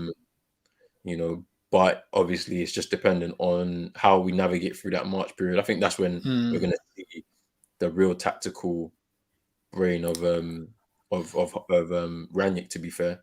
Well, he's not showing it too often. He's not showing it right now. You know, getting rid of or potentially at least two of them. Is Lingard going for sure? No, I think he stays. He stays. Yeah, so I think Donny goes. So you're getting rid of two of your probably most technically gifted players in the team. You know, at a period where maybe you should keep them and then get rid of them anyway. Because I think Marshall's off on a free, isn't he? At the end of the season. No, he's fine. I think he's still got 2 years left.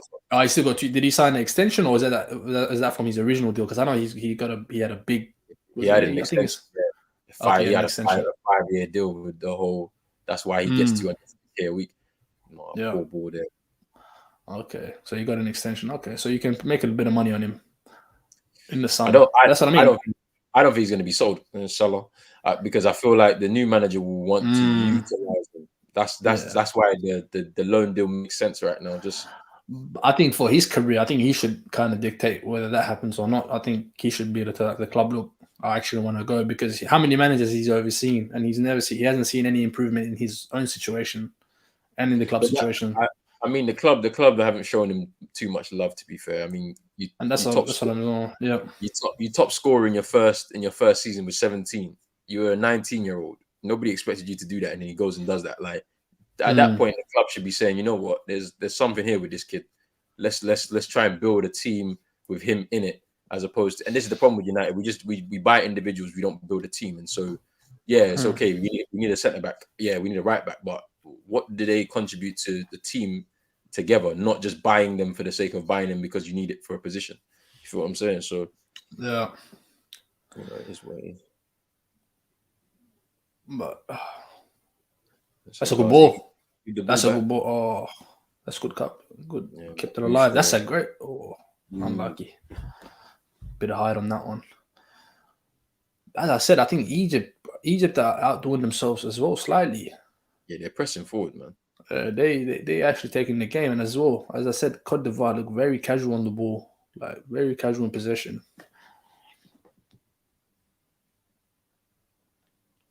Yeah, Aaron Boomer saying we hope we get top 4. We should be able to get top 4, I think.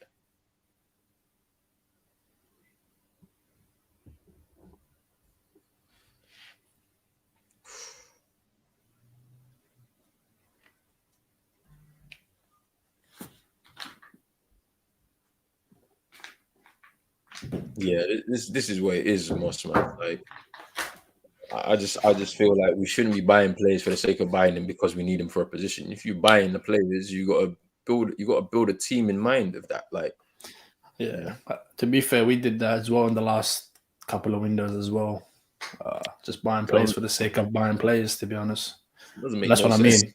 Especially with the high end fire rate of Chelsea, like you know, we some of these players have overseen like 4 managers in like 4 seasons. So each manager buys a player, and then the next manager has to undo all those buys, either get rid of them or try to play, cater to these players, and maybe that's not what he's there to do, And we did that with Ziyech and we're playing because we felt like people thought Lampard would be the long term solution. Oh, he'll be here for 10 years. Let's sign anyone he wants. But yeah, it's mad. Yeah, it's mad, man. Luckily, we got rid of him at the perfect time, and as I said, we got. Trust me. Win off this move, I want to win the whole thing. Yeah, mad. When we're going, potentially, if they're going to have to negotiate a semi-final against potentially Cameroon, which I don't think you want to do, man. With Vincent Abubakar up front, 6 goals so far. He knows where the target is, so it's his Salah now. That's a good ball. Time. Oh, dude, oh my days, like man! Over the bar, man. Come on, like you got to hit the target there, bro. For a second, I thought that was Marmoush. Sorry. Nice. Who was it? It was the left back. Yeah. No. It was Sulaya. It was Sulaya. Like you got to hit the target there, man. If anything, bro, just attack the space and go on your left, like go across the goal, bro. Keeper definitely ain't set himself. Sangari wouldn't have known if it was a low shot. He was nowhere. And I feel like sometimes Salah, I know it's a team game, but he has to maybe do the business on his ones. But that's what they've been hoping for. Look, I mean, I'm seeing this nice little switch of and going forward now. Whoa. Ooh, keeper, good save by the keeper. The keeper deflected off of Delhi there. Yeah, and then he's bursting forward. I told you he needs to come. He needs to get forward, and join in with the attack. And I feel like Egypt are smelling something. They're smelling they can get a victory out of this game now, because there's gonna have to be a change from Côte d'Ivoire quickly. I think Zaha needs to come on, like you were saying, bro. Should have came on about 8 minutes ago. Trust me. To be fair, but as I said, I think now you need to bring him on early so you can at least, because he's not gonna really warm up. He needs to have his warm up. Yeah, that's it during the game. That's a good take on by Pepe. Pepe. He was asking for it a lot earlier. He was asking for that ball a lot earlier. Do you know what I mean, bro? It's going to be interesting to see what happens, because Egypt look like they're smelling something here. Big up Jay in the building. Hope you're well, my bro. Big up, brother. Big up. Yeah, thank you as well, man. Thank you for the love on that 1K, man. We're growing slowly, man. We're just going to keep growing. There's 46 people in here right now. If you're new here, let's see this chance. Corner to Côte d'Ivoire. If you're new here, make sure you hit that subscribe button, hit the like button as well, man. Like the video and share this out with your friends, your family, all of that, man. All on your socials and all of that. Let's just keep 100, growing. Man. Where are you gonna get coverage of the Afcon here, other than here, man? Come on, make sure you guys are doing yourself a disservice if you're not already. Come on, it's a corner now. Come on, these corners have been awful. But that's the thing, it's woken. I think that chance there has woken them up a little bit. Côte d'Ivoire now. Let's see what they can do. Yeah. Let's make this game a little bit more exciting, man. Yeah. Like they say, styles make fights. Styles also make football games. And both these team styles of play isn't really living up. So the winner out of this game, who did they go on to play? Morocco. Morocco. Oh, That's gonna be a tough game, man. I mean, to be look, fair, I feel like Morocco will take the game to both teams. yeah, they would. Like based off of yesterday, like Mm. second half they came out, yeah, and no, towards the end of that first half, to be fair, they were just like dominating them, Because dominating Malawi. they conceded that free goal as well. So right after that goal went in, they were just bopping. But yeah, as I said, Egypt. That's a yeah. Not a big fan of this type of football, but It's gonna get the job. If for Egypt, it's it gonna might get get the the job. job done. Yeah, You know what I mean? 100. Like I said, now we're seeing El Nene get more involved in the game. Yeah, he's first to all the balls in midfield. It's like they're trying to win this midfield battle right now. Yeah, he's doing And well. then I think he's he's taking over, bro. to be fair, I think he's been the best midfielder on the park. He has been. Cross, overhit, It's a bit bro. overhit. Marouche, you have to go yourself. That's it. Yeah. So El Nene, he's been a general out here today. Yeah, he's taking over in that midfield right now. Yeah, for sure. And Egypt on the ascendancy right now. Still 0-0, but that's a good ball. They're dominating. It's a good ball into midfield. Good link up play stuff. You need to play. You need to lay that off though. But I don't blame you. Yeah, he's angry with it. He's angry with him, man. Yeah, he does, but he's given them a couple of opportunities to shine, and they haven't. So he's kind of telling them, "Yo, the big dogs here, man. Come on, hey." Côte d'Ivoire look so like I'm so surprised that like they're not looking at Haller and saying, "Yo, we need to play through him." They just it's like he's not there. I feel like because they don't have a kind of a creative number 10. I think all their players are 8s and 6s, box to box. Yeah. Everyone in their team is box to box. The thing about it is, you see African football. We have creators, man. You know the ones that we do. Yeah. But just unfortunately, I think it's just the talent pool that they have now. It's all 8s, Sangari, Kessie, Seri, Dai. They're all 8s and 6s. There's no one there, and they don't have that kind of as good as Pepe and Gradle. Okay, that's a good ball in. They just don't have that killer kind of cross. Someone that can pinpoint a target. That's what I'm saying. There's somebody to play that little through ball into Haller. Yeah. It's just not there. But then at the same time, though, bro, you could play Pepe in behind him. You could play Zaha in behind him if you're gonna do that. You know what I'm saying?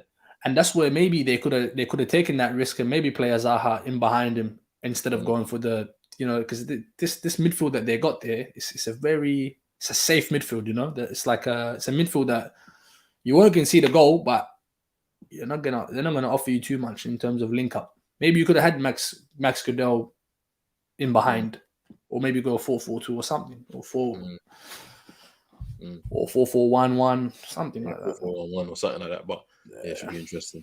Yeah, Drizzy saying that bringing Zaha.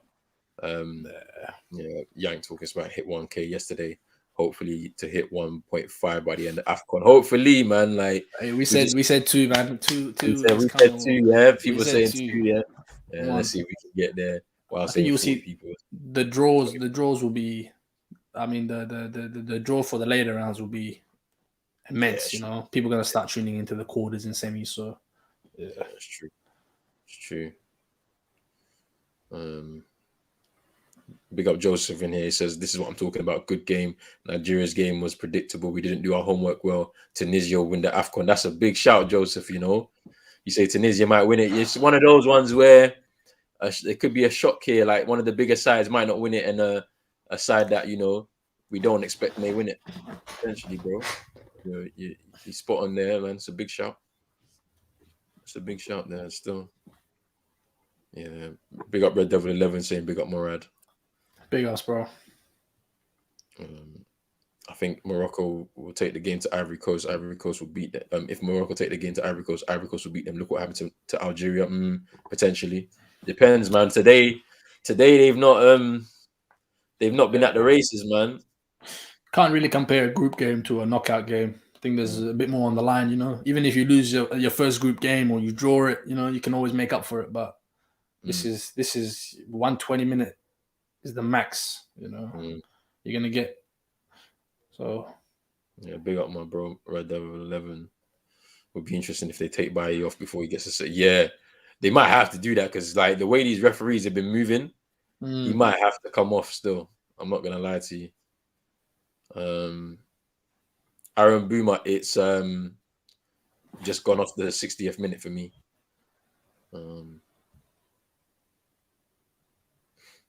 Yeah, Tunisia have nothing to lose. And yeah, imagine Hannibal gets a trophy, then comes back to United. That's a madness still. Hannibal, he's not been too impressive this tournament. I think he played the first game and then he's been benched. I think after that. Yeah, he's been on the bench for most of it. To be fair. Yeah, you remember like this pretty European football doesn't always work in Africa. You know? No, no, in Africa it doesn't work. You see, look at the way Salah's being just they just at his ankles, boy, because they don't care about him, man. His levels, it's out the window, man. It doesn't matter. Everyone's equal in Africa when you get here, you know. Trust me. Yeah.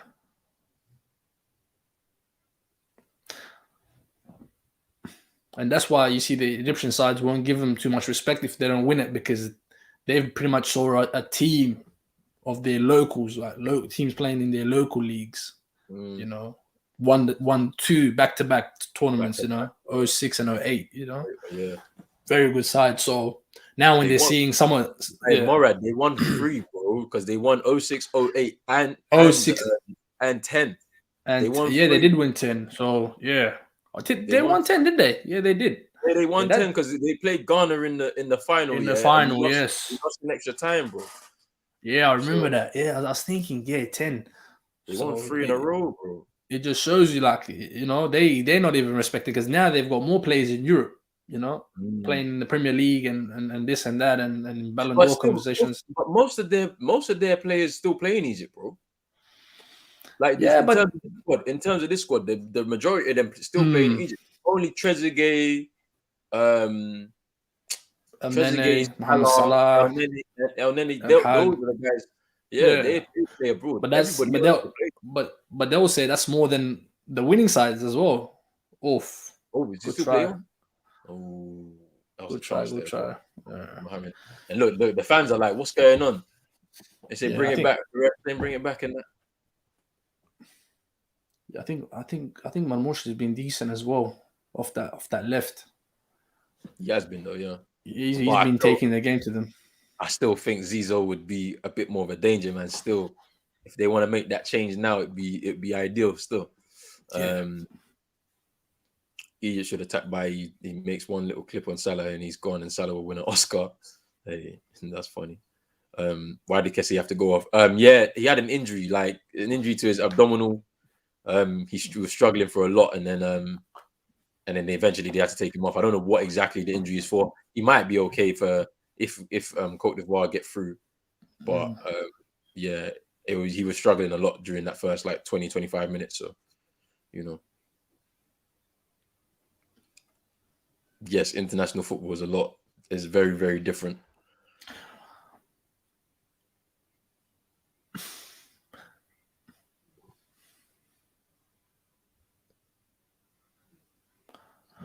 Sangari footwork.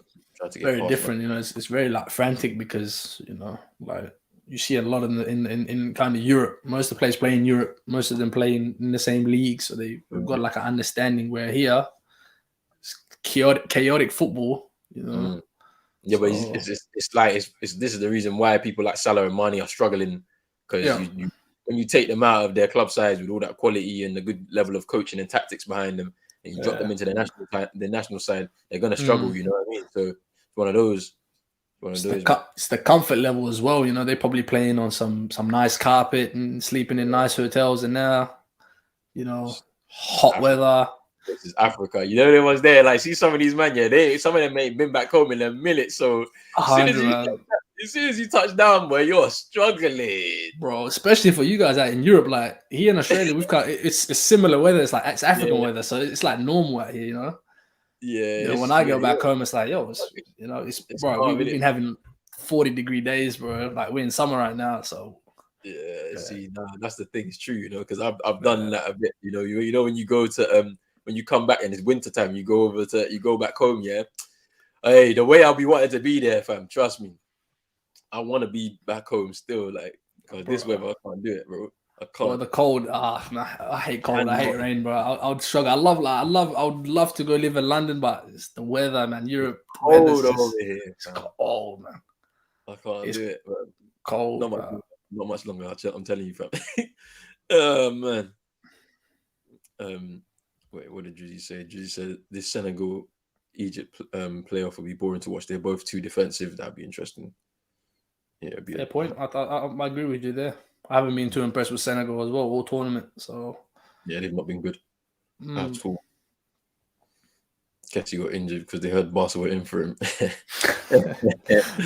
That's a good shot as well. I've been seeing that. That's had a bit of legs as well because they're kind of looking for. I don't know if he's a mold of player that fits what they're trying to do out there, but he's not. I told you he needs to go to Atleti to go and replace Partey. That's what he should go and do. That's a fair shout as well. And that's the one he should go for. You know, he shouldn't chase money. If he doesn't chase money and goes to Spurs, he's going to waste his career.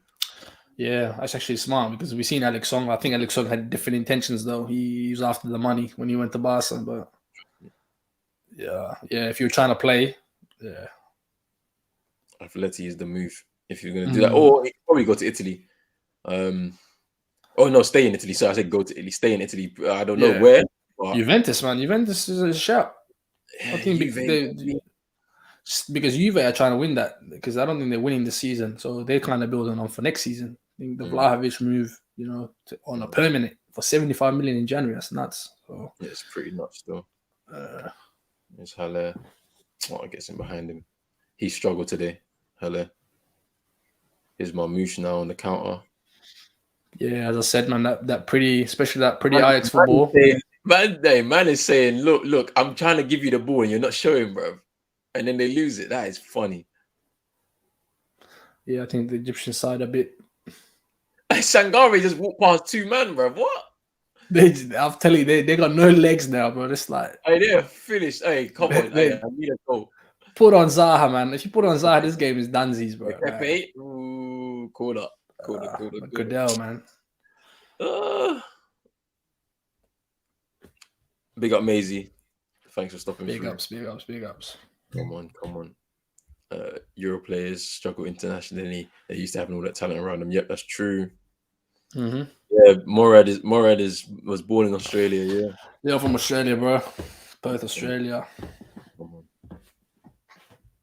on. Yeah, people are saying they want Kessie. I'm not convinced. I know he would be a better midfield upgrade, but it just depends on how you want to play. If you're trying to do this aggressive front press, yeah, he works. If you're bringing in Ten Hag don't do that, so it's not the same. You reckon that Ten Hag? I still don't believe Ten Hag is going Man United. Oh, that's a disguised ball. Oh, why? He should have went for the shot, but I thought but Baye is a madman. See Baye, yeah. This is 100% Baye because it's like he wanted to shoot, yeah, but it was cold though. Look, bro. And then he jumped out the way. Oh my days, bro. Harlow was not on the wavelength, but yeah. More time you take the shot there, but bro, that was a nice ball, man. It was cold though. I was cold. I thought it was Pepe. I was like, yo, lefty on the left. I was like, that's Pepe. No, when I see the Petacek head guard. Oh man, come on, Harlem. Everyone thought we're thinking you went to Ajax intelligent football, man. You should be reading those, man. He's not reading that. That's Baye there. You know what I mean? Yeah. Because and then Baye, he'll probably be like from 30 yards out, and he'll just smack one with his left foot. He'll just try to smack one. Yeah, man. That's what I'm saying. These players, we've got that Rudiger as well, man. They've got like that moment of brilliance. and then they just got that no nonsense about them. So that was a good chance, man. That's a decent ball in. Win the header. Oh, good save. Save by the keeper there, just over the bar. Yeah, their height is coming into good use as well now. Sangare and Haller combining there for that chance. So good header. I think from there, Haller, you need to do a bit better there. Son. Like, I think he was right at the keeper. Yeah, it's close. Yeah. Shanawi with that save there. Good clearance. Cleared again. Good holder play. Well done. That's all you can ask from him, to be honest. He is struggling. He is struggling. He can't believe how difficult this is. He is strong. He's absolute. In terms of athletes, I think, we give a lot of credit to kind of Cristiano Ronaldo for, maintaining, the athletic kind of build, but Salah, he's up there. He can probably be playing till 36, 37. Probably, yeah. I wonder what's going to happen to him with his contract situation at Liverpool, because it's kind of looking peak as well. Huh? Yeah, Trezeguet coming up. Get down on. Why did you get Zizou on? No, trust me. Zizou has to come on.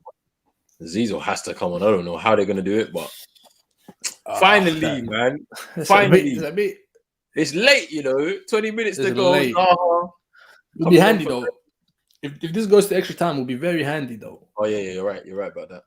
Yeah. So Zaha coming on for Grado, and then Jeremy Boga. Come on. That's it. I think they're going straight 4-4-2, Yeah. They might have to do a 4-4-1-1 or something. Yeah. So I think this game suits Egypt, man. The longer this game goes, I think Egypt will be happy to go penalties, man. Yeah, I mean, unless they nick one. Yeah, they're going 4-4-1-1, bro. Because Jeremy Boga. Sorry, yeah. No, you're right, bro. Sorry, I'll cut you off. The mics a bit. Jeremy Boga's going in behind Haller. Pepe on the right, Zaha on the left, bro. We did say that Haller needs help, so this is going to be interesting. He does. He's been very isolated. He's been playing basketball. Salah there. I think even Salah, unfortunately, he has to play from very deep. You want him further up. But no, he was playing up front, yeah? In the first game against Nigeria, and then I was like, that's not going to work. You can't do that because he's not holding the ball up there. Nah, that's a... Ooh! Oh! My God! And Delhi... Good chance. Yeah, it was a good chance there. Good chance. I thought it was very wide. It's onside as well. Maybe... I was going to say... He was saying play the ball, but it could have been an own goal. The Delhi did the right thing by just making sure he didn't touch it. No, I think that was fair. You can't get upset at him. It was fair. Yeah, I don't think. Yeah, I think he plays into the space, and obviously you're not breaking. He's not breaking it. Yeah, Mohammed wasn't breaking his neck to try and get in there with Delhi. So yeah, and even then, unless it's like a Mesut Ozil or something who's going to play pinpoint cutback, more time. These wingers, they don't really be playing the best of passes. So I think the space was tight. I think it was good. Baye's on a yellow. You need to be careful, bro. He's gonna get himself sent off, man. He's mad. See, and that's unfortunately, we might go to VAR from here. You never know, man. These referees, they're not gonna VAR on this more. Don't say that, bro. you never know, bro. The way they've been using that VAR, man, they're probably thinking, yo. I think he's on it. Hey, he's on a yellow. He's definitely on his final warning for sure. He's telling him one more, mate. But Côte d'Ivoire, if you want to finish with 11 players, you got to put in a sub. Trust me. ASAP. Free kick to Egypt now, approaching the last 15 minutes of this game. Any Ivorians tuning in? Hey, if there's Ivorian, let us know, man. It's been a bit quiet. We haven't been seeing support. We've seen one Egyptian fan. Come on. But to see some other people. Yeah. I think they'll come in later. I'm telling you. Once I don't know. Time. extra time. This is the way it's looking right now. This is a stalemate between these two sides at the moment. Yeah, for sure. Cancelling each other out a little bit. I mean, Egypt have definitely played better in the second half. Definitely punched above their weight, to be honest. Côte d'Ivoire making those changes now. It's going to open the game up, I think, a little bit more. We need to, Zaha getting his first touch on the ball now. There's a bit of space to run into for him. Yeah, to be honest, you just need to feed him. To be honest, he's got the freshest leg right now. Freshest leg, and let him go at that fullback. Just build up here. Pepe, strike into the keeper's hands. Gonna need something special to beat him from there. Oh, Chanel just gathering.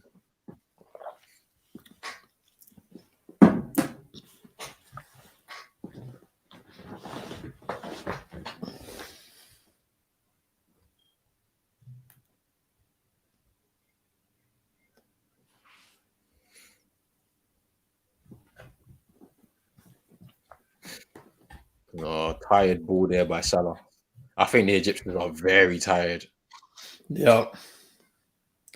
And here's Bogger now, steaming forward. Zaha, poor.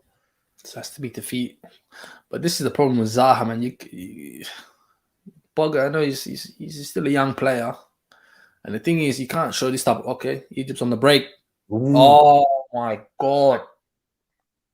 That's poor. It's a poor ball by Mohamed there. Salah was in space.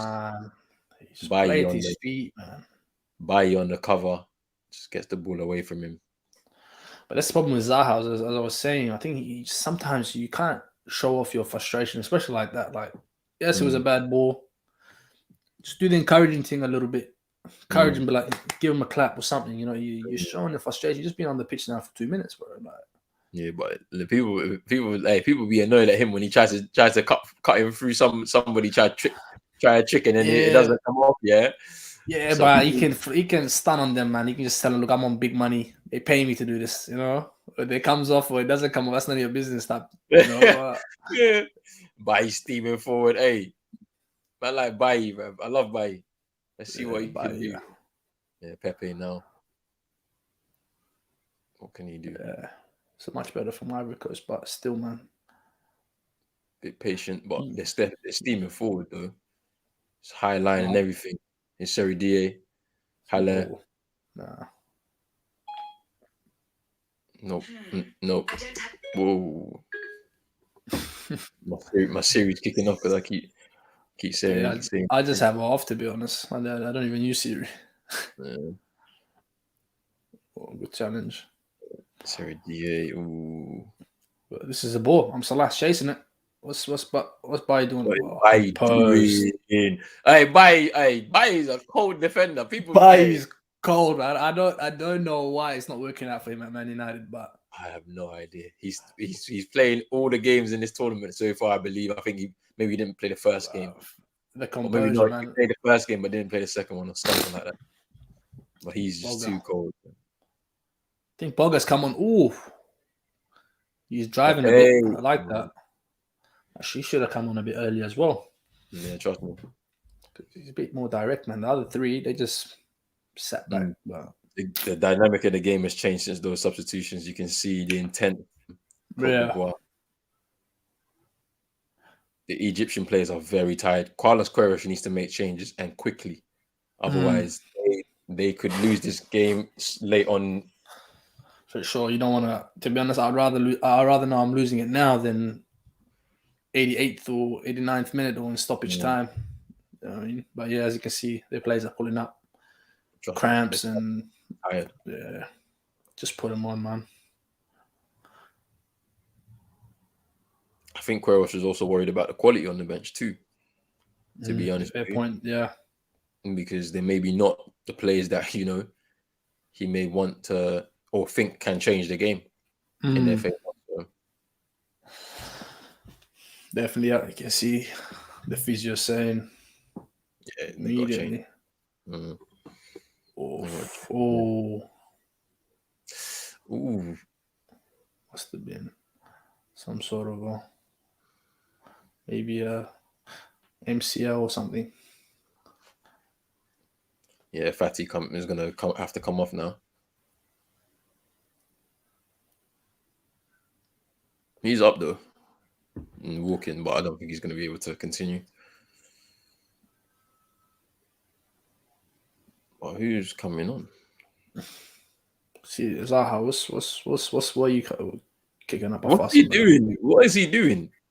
That's what I mean, bro. That's like he's a good player, but I feel like he kind of he does that to himself. I know he's a lot of pressure and all of this, and he's the most foul player, and you know he's faced abuse and all of that. But I feel like maybe that's the reason why maybe he hasn't gone on to the next level. You know, I think that's kind of He had his opportunity when he came to United. He just couldn't. United. He was home. Yeah. He said he was homesick. Apparently, it was a homesick thing. Homesick, like what? London? Yeah, London, isn't it? Because obviously, Jesus, you know, it's difficult when you're like 19, 20, and then it's like you never left home before. Let's say, for example, Yeah, fair and then enough. you're Yeah. big money. You go up to Old Trafford or up to Manchester, and you're on your own, innit? You've never seen anything, and it's like you don't have the capability of bringing your whole family up there at least, and yeah, it can be difficult to adjust, innit? Like for some people, others may just be able to say, "Well, look, this is my job in it, so I can just do it," but others can't. So yeah, fair enough. Yeah.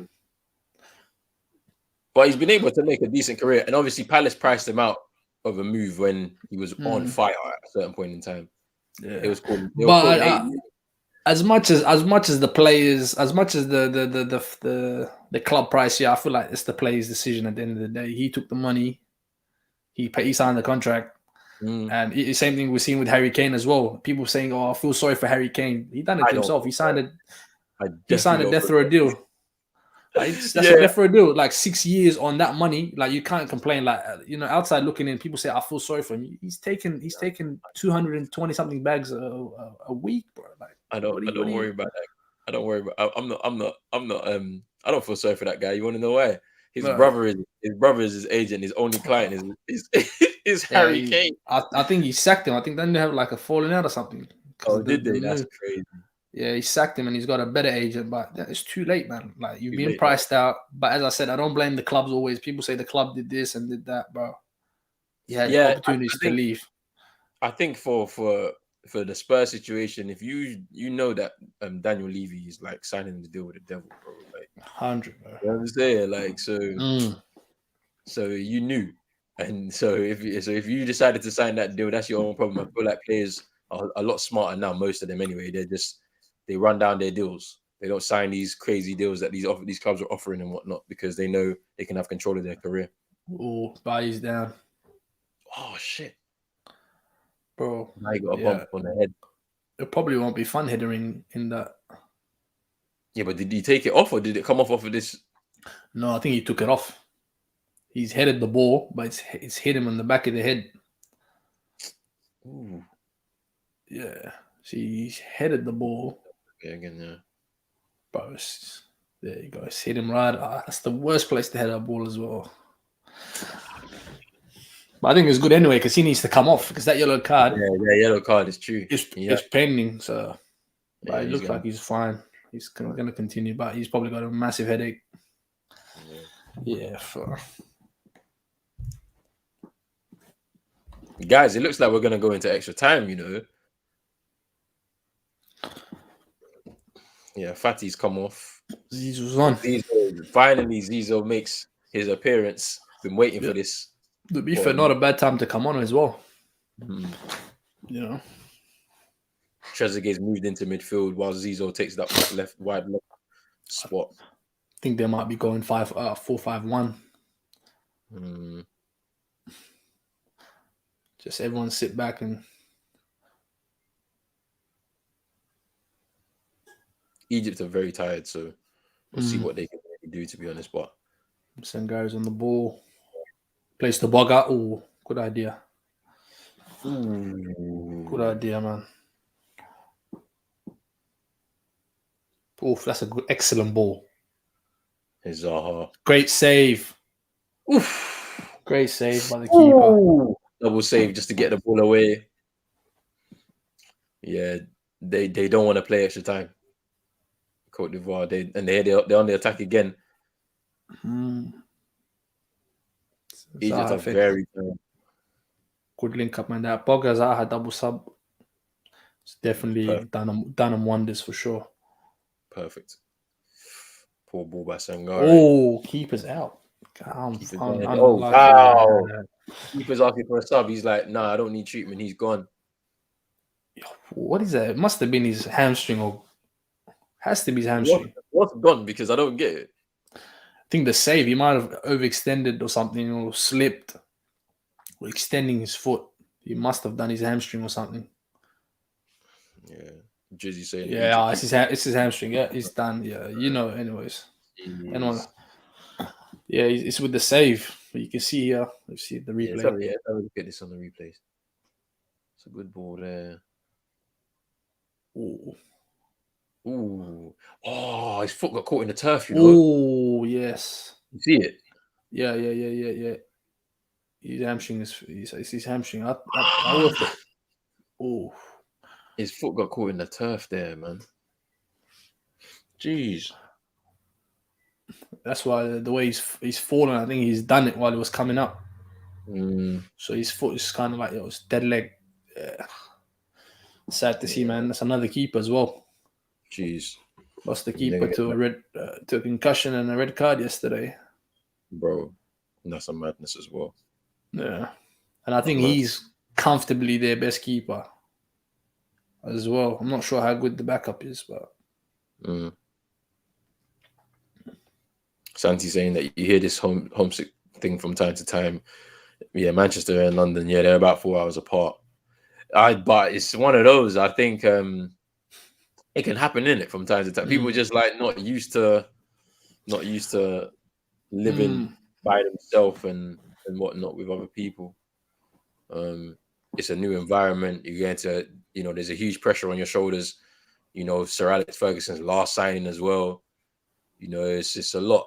It's a lot at times, and I think sometimes moves come for certain players a bit too early on in their career. If he spent like another 2-3 seasons at Palace, maybe got Premier League experience and whatnot, and then moved to United, it probably would have made more sense. But not a lot of people know that as well. He was actually Alex Ferguson signing, not David Moyes, and to have never played under Sir Alex Ferguson, because they signed him and then he was on loan, wasn't he, until the end of the season at Crystal Palace? Yeah, so. Yeah, new manager, he might have not been feeling him, so. And there was all that rumors. We're not going to get into about all that rumors with the. Yeah, we're not getting into that. No ever business over here, bro. We don't. No. Yeah, because Ever is a madman still. Ever kissing and telling, man. Nah, don't do them things right on. But yeah, See, at this point, this is where you guys should use a stretcher. Why is he walking? That's what I'm saying. Yeah, they were calling for the stretcher. Bro, like the way the stretch has been used this tournament has been hilarious. Like the guy's shoulder, I'm pretty sure he can walk off to the touchline. You can, he's ready to play. They're stretching him off and they put him in the corner and he just gets up, goes to the halfway line. This is where he needs a stretcher. Like, it's funny as hell, bro. Yeah, Afcon is the gift that keeps on giving, man. Trust me. Gabaski coming on for El Shanawi. I don't know what's happening. He's getting his final instructions. Comes on, but. Yeah, and the fourth official says you can go on now. I mean, look, this is going to be interesting because he's still not made any real substitutions apart from Zizou coming on for Fatty, but that was the keeper's coming off with an injury. Maybe he's keeping his cards close to his chest, Queiroz, but if they're not careful, I mean, he's going into extra time for sure, but depends on the added time. We'll see. Yeah, I think the referee might give 5 minutes here. Yeah. I think there's been quite a few stoppages, so 5 is fair.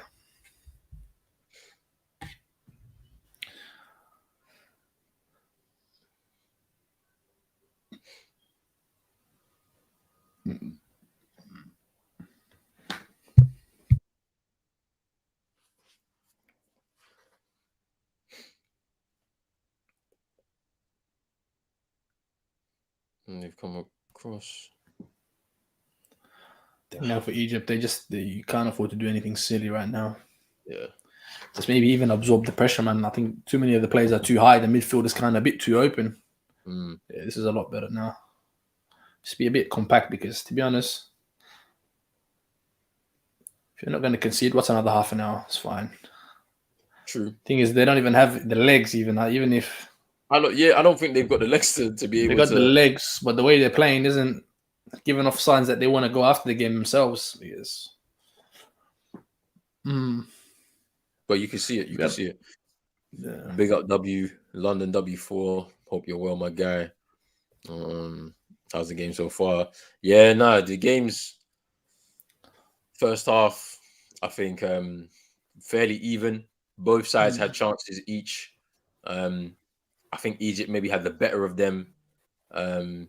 Second half, intensity from Côte d'Ivoire slowed down. Egypt stepped it up a little bit more. El Neni was powering forward from midfield, trying to support the attack. And then these last 20 minutes, rhythm's kind of gone. A few substitutions from Côte d'Ivoire, bringing on Zaha and Jeremy Boga. They've really helped them step up, but it's still 0-0. So, 4 minutes of added time as well in this second half, and we have to wait and see. Can they get a late goal to get through to the quarterfinals, or are we going to extra time? We have to wait and see. It's a corner now. Yeah, +4. 4 minutes of added time. We're into the first minute of it, so.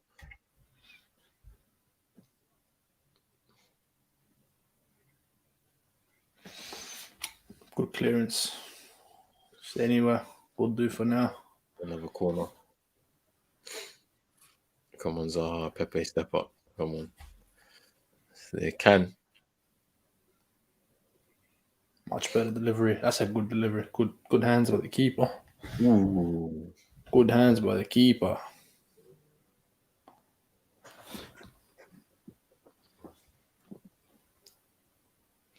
Yeah.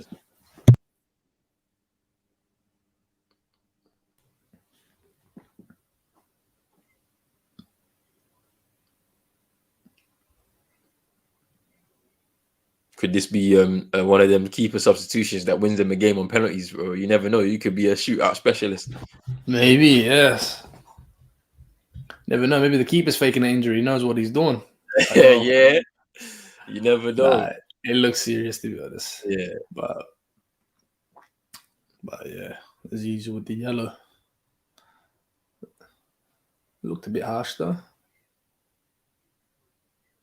have a look at it. Yeah, it's a bit harsh, man. You didn't really touch him, to be honest. That's not yellow, man. Yeah. I was looking at it, I was like, what for? Has to be, man. Must be like a commission or something. So if you dash out some cards, get a little brown envelope, Big up London W4 saying, as a Moroccan, I swear you're Moroccan, yeah? I want to see this game drag on and on and on. Trust me, you actually do, because play on Sunday with the winner of this playing you guys on Sunday still. So fresh legs as well. Fresh legs, an extra day rest plus. So yeah, definitely. Especially if they catch Egypt, because Egypt, they look finished right now. Bro. That's Pepe. Well done, El Nene, mate. El Nene, man. I think he's probably been one of the best players on the pitch today. He's probably man of the match. Oh, especially with the second half performance, he's been really good. For sure. Don't know. I feel like he plays well other than at Arsenal. Even Arsenal, they don't give him the credit, but a couple of FA Cup games that he plays in, he plays very well. When he was out on loan last season, they done okay, and plays well for Egypt as well. So, Drizzy saying he'll take off Halle. Penalties though, Drizzy. Penalties though. Now you're heading towards there. Don't you want to keep your main striker on for penalties? But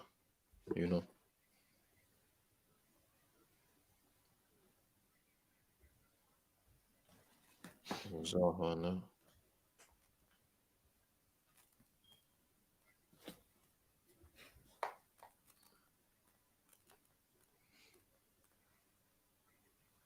And that's it. That's full time. 0-0.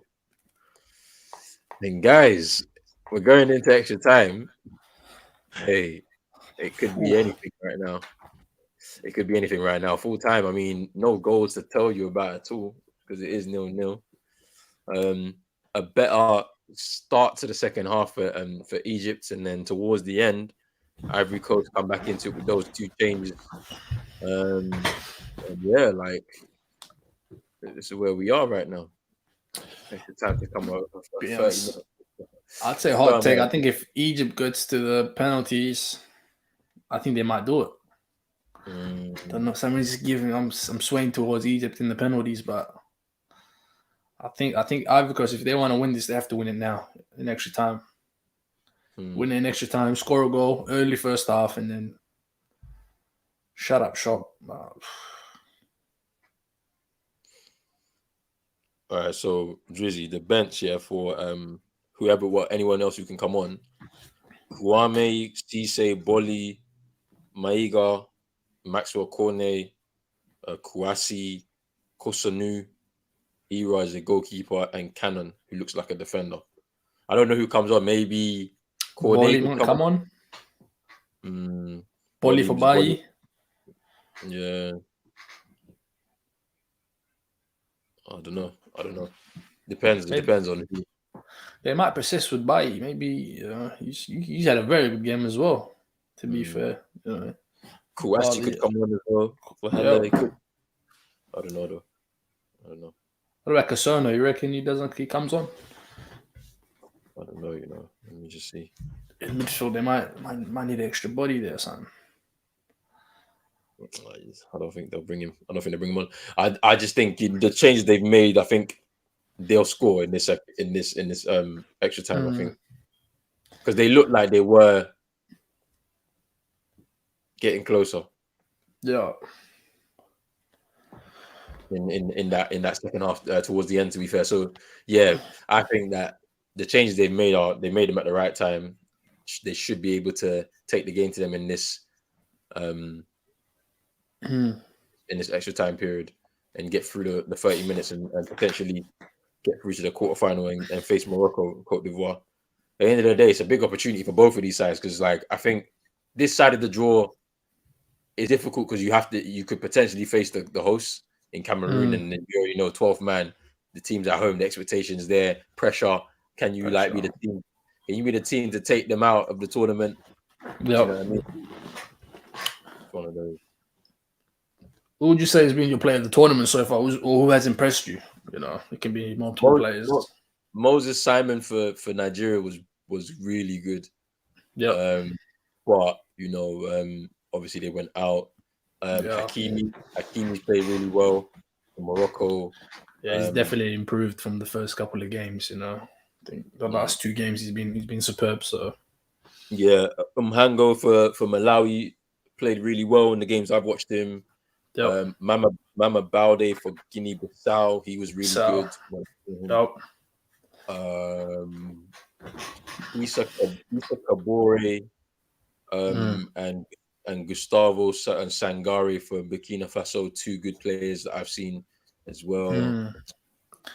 He's surprisingly been their player of the tournament. You would have thought maybe Traore, but I think the pressure's kind of got him slightly. They even won the shootout without him. I think they subbed him off before the shootout. Yes, they did. Because they thought they won the game, bro. They thought they won the game. And obviously, I think he was injured too, though. If I'm being totally honest, I think Traore, he went down injured and they took him off on a stretcher. So I think he was injured anyway. So, yeah, but yeah, no. And he missed the penalty in the game as well, to be fair. He missed the penalty, then scored. Yeah. So, yeah, it's crazy. Who else has been really good in the tournament that I've seen so far? Bupenza for Gabon. He did all right. Yeah. Decent. He did all right. Change for Egypt. Sharif, Mohammed coming off. Sharif coming off. He hasn't had a very good game. I think he's been very much involved, but it's tough. Who's your any players for you? Any players for you, bro? Players I've been impressed with.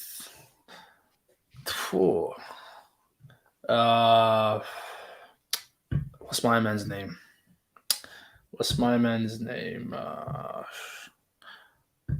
Had this on top of my head. But yeah, Simon's been very good for Nigeria. I think he's probably been the standout player. Who else has been very good? To be fair, I've been impressed with teams mainly. I've been impressed with the smaller teams like your Comoros, your Comoros Islands, your those teams. Gabon as well. Been impressed with them. I think more of the teams, not necessarily individuals. I think they've been playing well as a team. But yeah, I think it's going to be very very hard to pick a player of the tournament this tournament. I'm just trying to figure out. There's another player somewhere that I just need to But yeah, mainly the ones that you've named. I think they've kind of been, as you were saying. But yeah, I've been impressed more with it. There's another player that I think I need to shout out still because he was good in the games I saw him. I forgot. If it comes back. What's my man's name for Gambia? Was it Baldy? Gambia. Musa Barrow. Musa Barrow. Musa Barrow. He's been good. I've probably been very impressed by him. Jallo as well has been decent for them. Yeah. Jallo was cold as well in the tournament. Yeah. I've been impressed with Gambia as well. That's another. I've been impressed with Gambia as well for their first tournament as well, and to do what they've done into the quarterfinals. Extra time kicking off right now.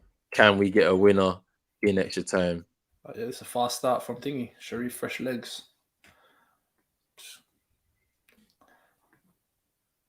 Interesting. Let me update this banner now. We in extra time right now. I think Rich also saying Ibrahim Kone as well. Yeah, for Mali. Mali, he's been decent. We'll see what he says. We'll see what he's going to say today, man. Can he be the difference maker in that game against? Oh, ooh! There was an opportunity. Egypt fast start because I think Egypt they know they maybe can't even play the second half of this, so they're like, yo, if we can get a goal, or get a goal and just park the bus, we just sit back, absorb pressure because. But yeah, even Guinea, I've been impressed by Guinea as well. Their team, yeah. But they getting knocked out by Gambia in a very disappointing performance for them. Bayi gone down with a knock, just got hit with the ball, corner to Egypt. All I'm saying is the certain man, this kid is not on social media for those curious minds. Who? Are you talking social, Santi? Socials, kids are not on socials, bro. Who knows? Yeah, Ibrahim Kone. Bertrand Traore, Simon Mpenza, Abubakar. We can't. He's broken the all-time record, hasn't he? Yeah. For the goals scored in a single tournament. So, yeah, he's been good, but we expect that from the levels. But I thought he was still at Porto until I saw he's playing in. Is he playing in Qatar? Is he? Yeah, he's playing in Qatar or something like that. Yeah. Jallo, Kone as well. Nathan saying player of the tournament so far. It's still a bit early. I think after the quarters and semis, you kind of get a glimpse and to see who's left anyway. As I said, this tournament has been brilliant. It hasn't been. Ghazi, ooh, just over there. My God. Just over there. Bleeding. Ooh, that's a nasty one. That's a nasty one. Let's have a look. Sharif with the. I think he might have busted a lip. Yeah, just he headed. They clashed with Halle. Yeah, bottom of his thingy into the. Oof. As I said, Egypt, man, they've had the two opportunities now. Yeah, it's fast start from them as well. So yeah, stirring the pot on the Zaha Moyes thing, hey, bro. Yeah. Hakimi as well. I think he's been good the last two games. I haven't been impressed with him in the earlier games, but last game he scored a thunderbolt, man. So yeah, it was a good free kick yesterday. Second tournament. Ivory Coast on the road. There they are. Yeah. Comoros. Yeah, Mchangama. Yeah, that was a strike, absolute strike. And then yours is Hakimi Abubakar so far. Yeah, like we named a few, Nathan, bro. Like, there's been a few that just caught my eye. Mama Balde for Guinea-Bissau, Sangare and Kabore for Burkina Faso. Moses Simon was really good for Nigeria. But yeah, Hakimi's been really good. Abubakar's been really good. So yeah, you're spot on with those two as well. Yeah, let's just hope it's not going to be a popularity contest, and on who But wins it. generally, bro, player of the tournament isn't really the somebody that's fancied. You know what I mean? Like or Yeah, like popularity in it. They're usually like a smaller name player we don't really know yeah. that gets the nod with the player of the To be tournament. So, fair, if any of those like smaller teams get further down the competition, like your Gambias, give it to one of them players. yeah, Jallo, Jallo, Barrow, Pharaoh, one of those ones. They've been good. Even Guinea-Bissau, as you say, yeah, yeah. Baldy. Yeah, they've had some good Yeah, players. Kasama in midfield for them as well. He was Kasama. really good. He was Yeah. good. To be honest, I've been disappointed with Pele though. Didn't Pele? Hey, He's that guy, bro. He missed the penalty in the first game against Sudan, yeah. yeah, And since then, he didn't even get in the side. yeah. And I think he might be there. He's probably playing in the highest. He's probably the highest playing player I in think terms of level, Mamabani, isn't it? Or Bug as well. he plays for Monaco, I think. Yeah, he does. They both play for Monaco. Maybe I'll get mistaken then. Or Troyes, maybe he plays. I think he plays Troyes or something. Yeah, I think Pele plays for Monaco, Monaco, yep. And the other one and plays for then Troyes. yeah, he plays for Troyes. Yeah, that's cool. Yeah, so Interesting. he's supposed to be their superstar, and he's not even featured. So that's credit to the manager as well. He's seen, tactically it's not working, or just because you play at this level doesn't mean my man that's playing down the road can't play. Trust me. Mm. Yeah, 2 surgery in progress. Yeah, Sheriff is off the pitch at the moment, just getting himself sorted. And yeah, wow factor long stream for you today. 3 hours again, fam. Yeah, it might be if it's penalties. Who knows? It's a mad thing, bro. It's like, I got back from the gym right before the stream, so Okay. once this game is done, I'm gonna be Yeah, munching. food, But yeah, man, that's the sacrifice people got to make, Yeah. Man. But I enjoy it still. I enjoy it. Definitely, Like, man. dinner Definitely. will come later, fam. Dinner will come later. I'll just have a It will little come snack. later, man. For sure. A Good quick feed by snack as Pepe, well. Nice snack. Yeah, that's fine. It's always just.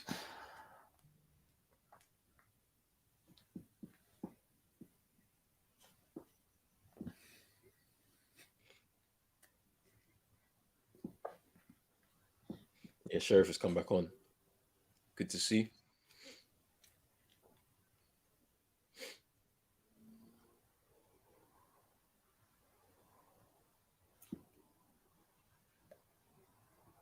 Oh, poor ball there. Saying handball, but it's a throw-in. Yeah. Thank you, bro. Appreciate Appreciate that, man. Appreciate it. Appreciate it. Boomer saying, why a stretcher? I have no idea. Morad was saying this, that they've been bringing stretchers on. Like, he's lost a tooth, but he's fine. You know what I mean? You just saw my man, the keeper, pulled his hamstring, and they made the poor man walk around the whole. Like, you can use the stretcher there. Yeah, as I said, look, it's Afcon, man. Trust me. Things are done differently. Yeah, no, wow, we're doing the other game, bro. Like, so Rich might start the game. I might be snacking, and then I'll jump in later. But yeah, we're still doing the other game. It's the final game of the round of 16, so it has to be done before the quarterfinals on the weekend. That's a strike. Good strike. Zizo with the strike there. Ooh, Sangari with the save. Bayi with the header. Cleared.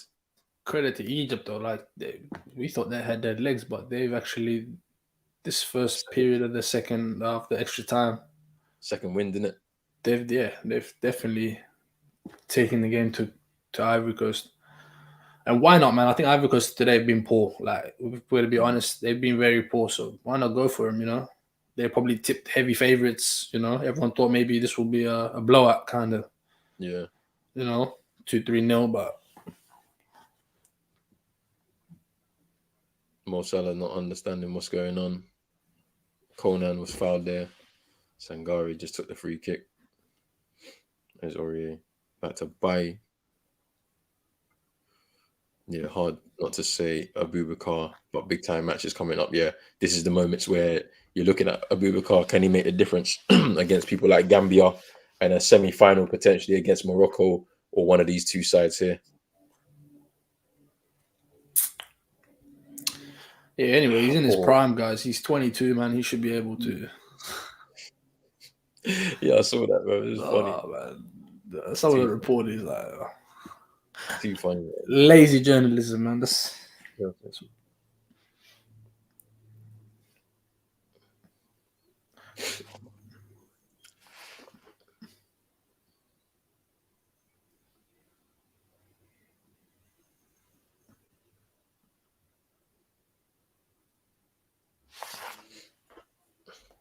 question for you here, my bro.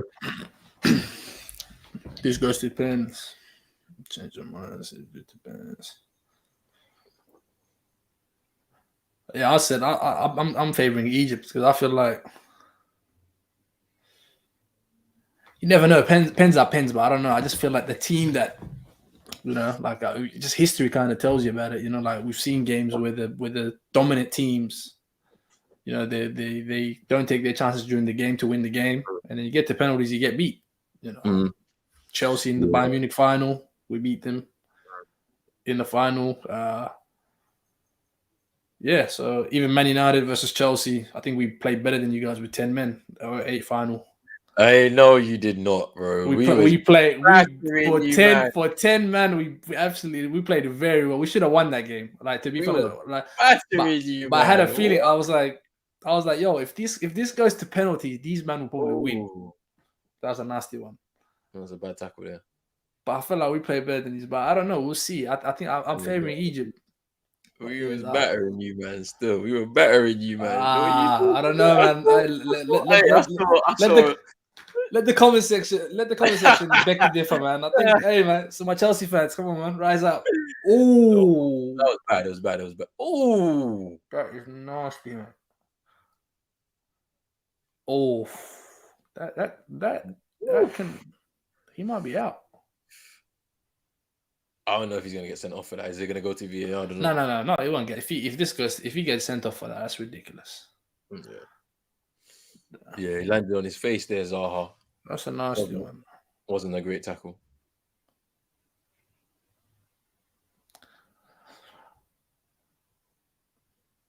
But yeah, no, in terms of the penalty situation, I feel like Egypt would love to take this to penalties. 100. To be fair, right now they're probably kicking themselves. They're like, "Yo, how have we not nicked one at least?" I know they've not been big chances. They've been kind of half chances mainly, but they'll probably give it another crack before the end of this one. But yeah, I think Egypt are defying the odds at the moment, and I think Maxwell Cornet. I don't know why he's not playing. I forgot about him, to be honest. But I think Zaha's coming off. He's probably dazed a little. He's dazed, bro. Like he's falling on his head. Oh, is he? Maybe he's not coming off for him. I don't think he's coming off. If anybody is Pepe, you take Pepe off. In my opinion, he hasn't. Pepe has done nothing in this game. He hasn't, But if he's gone for Pepe, I think that's a good move because they're showing that look, we're trying to go for the game. But for him, I haven't been following. Has he even featured in any game before this one? Yeah. No, he was really good in the game. He was really good at. Oh, who you mean, Cornet? Cornet. Yeah, Cornet started the game against Equatorial Guinea, the first game, opening game. And then I didn't see that game, but after that, I haven't seen him. He hasn't played. Yeah, he hasn't played since then. Yeah, that's what I mean. So maybe he's someone who should have maybe came on before the 90, but. Pepe definitely has to come off if that's going to happen because he's not really played well at all in this game. Unless they're going all out and they probably take a defender off or something. But yeah, it's 0-0 though. I don't know why they would do that. There's a hard getting past one. Tried to put the ball into the box, but like he wasn't on the wavelength of anybody there because there was nobody there anyway. It's a long ball now. Bailly, man, what unbelievable, bro. See Bailly, yeah. You not put respect on Bailly's name. Yeah, I'm telling you. There's space there. I still think he's your best defender though. Like people laugh at me when I say that. But... No. Just put respect on Champions League Varane, please. Because I don't know, man. Varane. Oh, Ooh, Good strike. Sangari with the shot there, save Just by the feel like keeper. he's got a good all round he's got a good round all round game. I think as much as I like Varane, I think Varane is he's not a general. I think he's a number 2. You might are saying this, but when you against Wolves in the game, not the one that we lost at home, the one we won The at first one, Molyneux. yeah. Hey, he was aggressive front foot. Hey, defending. It was mad. I never seen. I didn't think. Woo! Header over the bar by Delhi from the corner from Pepe. Keeper no man's land. Oh, big up Super Nick saying that. Good evening. I've been lurking because I'm afraid to jinx the result. No, it's fine. We don't even know who's going to win this game. I mean, it's an even contest so far. Who's coming on now? Cornet. Oh my god! What? To be honest, to be fair, maybe he's not confident to take a penalty. Maybe is that the case? Or maybe but now going for the game though. Like maybe now you've got 3 wingers, so it's like, yo, we're gonna actually go for the game. I feel like they can be a bit more direct now, a bit more fluid, I think. And in terms of playing the ball into the channels, if Egypt step, yeah, a lot more. They'll interchange. You know, Pepe will take the center, Zaha can take the center, and they just play within their means. And even Cornet as well. I think Cornet, even for Burnley, he was playing down the middle. You know, early on when he was scoring his goals. So that's a surprise, though. Yeah, do what Super Nick says here. Just like up the live, comment, share, and subscribe. Make sure you do that, people. Yeah, it was a good effort there. Hal has been trash. Relax from Drizzy. Yeah, he's not been good today, but I don't think. I think it's a service thing as well. Maybe he needs to do a bit more drop deep link play, but he hasn't really done much of that as well. Hasn't played back to goal. And yeah, Wow Factor saying after Afcon, bro, a great idea would be to have different reps on your channel like Chelsea, Arsenal, Spurs. Yeah, so Wow Factor is something I'm working on. I need to sit down and plan. I haven't had time. Something I've been working on, trying to do more for next season than the rest of this season, and that's the first half of extra time done. But yeah, for next season, where we will kind of have different like shows on the channel. So a Chelsea show, an Arsenal show, a Spurs show, a Liverpool show, where you have different faces on there, just discussing everything about their team, maybe some watch-alongs, previews, match reactions, all that type of stuff from those people. So something coming soon, and then obviously when it's time, the representatives of those teams with their shows on the channel come together, and we can discuss like the Premier League fixtures for the weekend, talk about European football as well as a group, and whatnot. So soon come. But yeah, it's half time in extra time, and it's still 0-0 between these two sides. Boy, who knows what's gonna happen? Who's gonna actually come through and win this game?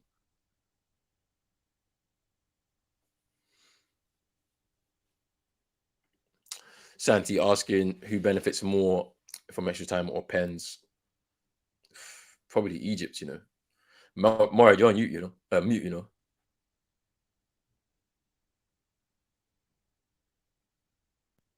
Yeah, I was on it. Yeah.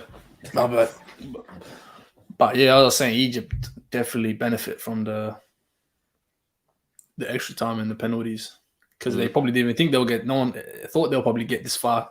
You know, everyone was thinking this will be a cruisy night for Ivory Coast, but Egypt begged to differ. So, as I said, whoever's playing the next round is probably, you know, it's got their rubbing their hands. As a Morocco, they're probably saying, "Look, these men are playing the extra half an hour." Yeah, we're back already. Yeah, I mean, back already. This is it, man. These final 15 minutes. To be honest, when it gets to this part of extra time, do you like to see a winner? Of course, barring it's not your team. Do you like to see a winner, or would you like to see it go to penalties? Like if it's this late now, it's like you've made me stay up 120 minutes. You know. Yeah, no, I need penalties now, bro. I need my money's worth. You know the ones that I need my money's worth right now. Yeah, God. I can't have a team score in the 120th minute or 18th minute. It's like You robbed me. Like I done the extra half hour. Trust me. Yeah. I need my money's worth right now. So penalty shootout would be fine for me. Good ball, Nicolas Pepe. Yeah, he hasn't been looking good, man. Awful. And as well, man, some players look good in the group stages, but when it comes to crunch time, that's a decent ball. Yeah, you see, the Salah up front it's not good. Trust me, it's just not good. He's not going to be challenging for headers. Can't be throwing long balls up. But I understand why they're doing it now, because of the spacing behind and extra time, tired legs, all of those types of things. But Super Nick saying that Haller's been looking tired. Yeah, he tiredness, and I think it's a mixture of tiredness and the fact that he's not been getting much service. And 2 balls on the pitch at the moment. Drizzy saying Egypt had beaten Ivory Coast on penalties in 06 and 08. Yeah, I remember 06 and 08 as well. So yeah, they don't want to. They already have a history of losing 2, so they probably don't want to go to it. To be honest, Hala, yeah, a lot of times when he plays for Ajax or wherever he's been playing, a lot of times the defenders, they kind of back off him anyway. But you see, in Africa, they touch tight, like close enough to pull his shirt. So he's probably struggled with that. He's probably seen like, whoa. Yeah, Zizou gone down on the challenge there from Aurier.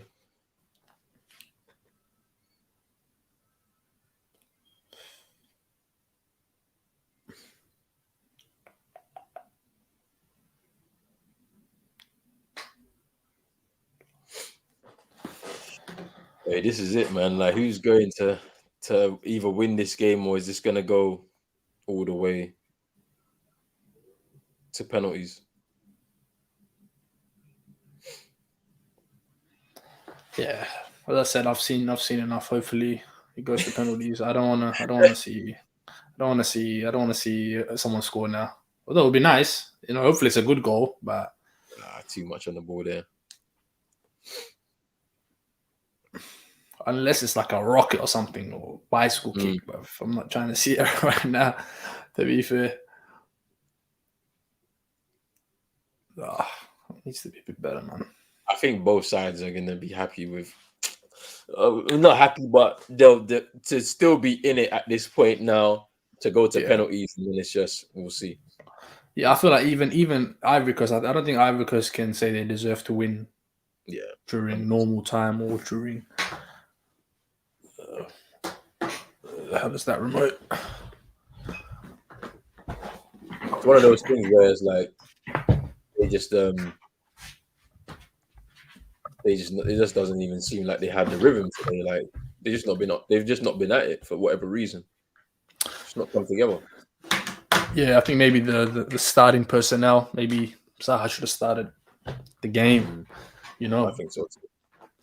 Boggers looked decent as well. He's given another option, another dimension to play, because I feel like just with Kessie, Seri, and Sangari, I think just very like players, Ooh. The ref just waved it away. I thought that was a potential free kick on the edge of the box there. I think even the ref wants to see some penalties, bro. Yeah, I'm telling you. He's like, yo, you guys made me ref an extra half hour. I'll do the extra. Trust me. Shootout. Zaha now. Oh, poor touch from Zaha. You see what I'm saying? And then he has the cheek to complain about somebody else. Like, turn. That quality, man. That final quality. Both teams. It's a good ball. Ghazi. Awesome. Strong. Good challenge. I like that. It's becoming very scrappy now. Here's Zizou trying to race with Bailly, but Bailly just shepherding. I think it's a foul. Free kick.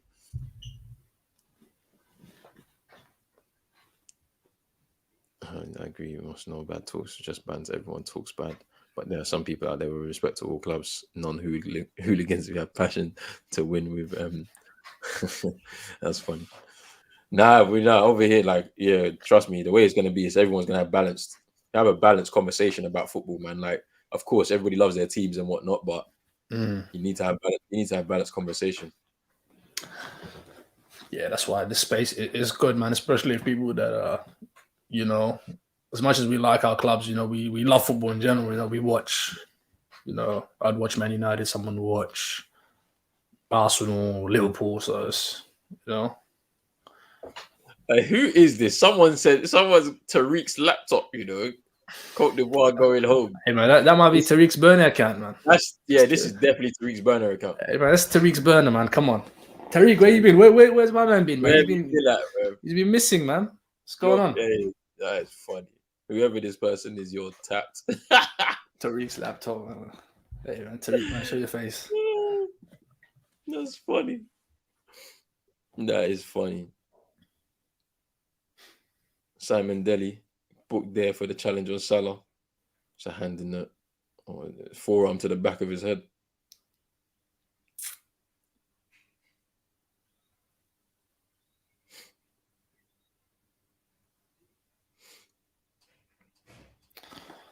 To be fair, I don't want to. Hopefully, nothing happens. But I'm saying that he's been decent, the referee today. Yeah, he's been good. He hasn't done any. No controversy yet. But never know, man.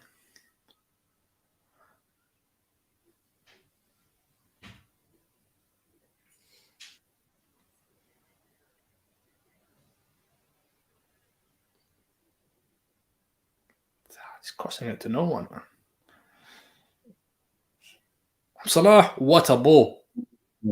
Oh, I don't know what you do there, but just keep it alive. Just keep it alive. I think he still thrust the ball. Trezeguet trying to go for glory. You got to just feed it back into that 6-yard area. Yeah, or just keep it just keep it alive, like. Yeah, keep it low. Even going to take a shot to keep it low. Oh no, he's gonna cut that back. Or at least maybe, or take a touch. I think he could have, if his touch was good, he could have taken it to the byline, give him a bit of space, and then cut it back because Egypt had 2 runners in there, so it was a lot easier from seeing it from that angle for sure, from my angle. But yeah, that's Bailly, of course. Bailly, Cadet defending. Bailly's been solid. I'm hoping he can also push a move as well. Push a move to where? He has to stay at my club, man. Nah, he needs to go. He's a good defender, bro. I'm saying. My club, bro. But I saw this guy. I was like, he's gonna be the guy to replace Vidic here, and it just didn't happen. I don't know what happened. But it's a bit of everything. As I said, man, like especially I know all about it at Chelsea, man. But when you are managed under, that's a good one too. I think it was offside. Back. Wasn't. Ooh. I just feel like when you see a lot of managers at your club and stuff like that, you know, some manager might feel like favor you. Some managers, they don't really take a liking to you, you know. So, you know, he's seen what he's overseen how many managers now? 3, 4? 4 now, isn't it? So I think so. Yeah, no 3. Because Jose, wasn't it? Came under Mourinho, then obviously Oli. Yeah. And now Ranić. So I don't think Ranić is a big fan of his. Or is he? No, he's not. Yeah. But I do think politics does kill United though, because Harry Maguire is the captain. So although he's been dropped for a couple of games, he's still going to come back into the side anyway. Still. Yeah. Yeah, because he's better than Maguire. Like, let's be real. Yeah, 100%. Honestly, he clears Maguire, and for me, he clears Lindelof at least. Like, yeah. You know what I mean? Varane, that's a different. Varane, what he's gone on to achieve. We can't undermine yet. So.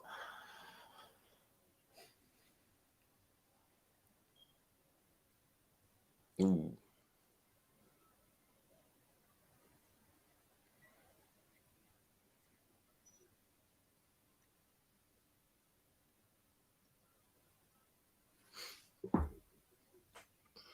Big up African glory from the Bahamas. Bahamas, man. Come on, look where we're reaching, man. African Cup's reached the Bahamas, man. Come on. Oh, is this Trezeguet now? Can you take a shot? Ooh, blocked. Blocked by Aurier. Yeah, big up yourself. Another tight game, yeah. Just under 5 minutes to go, and it's pens. what's going to happen here? Will there be a winner? Or are we going? Let me just do something.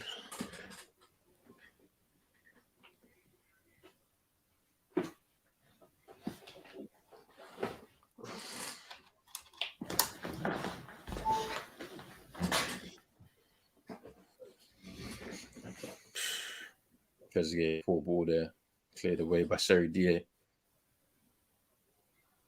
Oof. Could be on the counter. That's a ball there. That's a ball there. Oh, handball. Zaha, man. That looked handball-ish.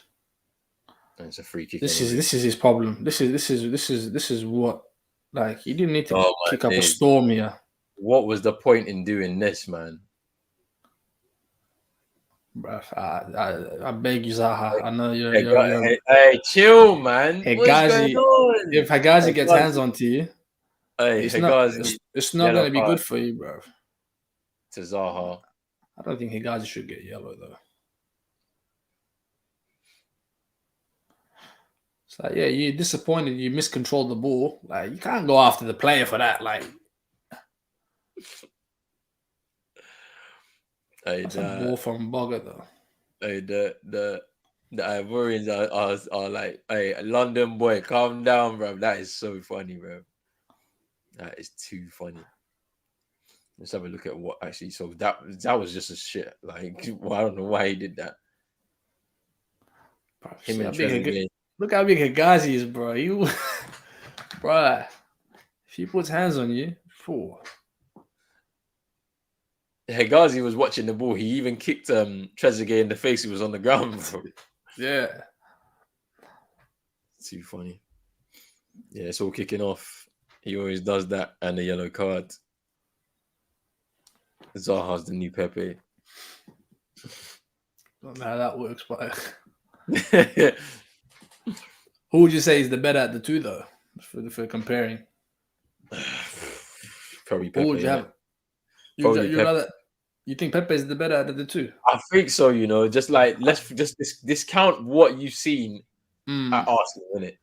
At Lille, he was a baller. I think you're right. I think he's a better footballer, I'd say. Footballer, yeah. Yeah, I think Zaha, he's got the athlete, he's quick, he's got the skills and stuff like that. But I think Pepe is a better footballer. I think people undermine how good he's a good passer of the ball. You know, very intelligent footballer, but circumstances. London W4 saying that Zaha carries the frustration of 100 men. He does, man, and that's probably what's held him back. Probably. Egypt still think they can get respect, man, respect. Oh, there's a chance here. Cross. No. Oh, you mean Pepe? You mean Pepe Real Madrid? Oh. Pepe is a madman. That the Real Madrid Pepe, the Porto Pepe. He's a madman. Pepe is a bad man, though. Nah, he is. He can defend still. Pepe will actually shut your lights out. Yeah, I don't think Zaha will, you know. Yeah, Zaha definitely not. Yeah. Definitely. Let Zaha do that to Pepe. I don't think he would have ever had to play him. He won't want it still. Nah, he wouldn't. Bro. Didn't he? He didn't want it with Tanganga for for Palace. He didn't even want it with him. Forrest Whitaker, mate. Oh my God. Trezeguet. That was the chance there for Egypt. Trezeguet. Why am I so frustrated? I'm frustrated because of the opportunity, but bro, you don't want to score in the one. Okay, that was the chance. Thank you, ref. Is that it, ref? Is he blown? I think he's blown. No, I don't think he's blown. No, I think he has. He has. Not at a time. Has he blown? To be fair, it was pretty flowing. It wasn't really any. Yeah, there wasn't any. But any incidents. I think he blew early. Yeah. I think he blew just early. To be fair, let's give these referees a bit of slack. I think maybe the time on their watch isn't the same as the time on the. Oh, don't do that, bro. Don't give them that excuse, man. Don't give them that excuse. You never know. I've seen Premier League games get blown up early. No one.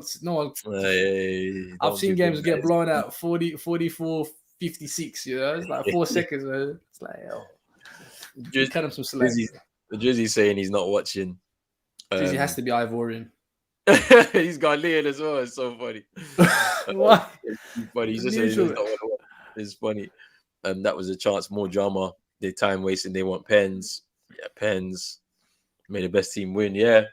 Obviously, London W4 is Moroccan, so he's like, yep. These guys are tired. So whoever comes through on Sunday, they're gonna be. It's gonna be peak for them.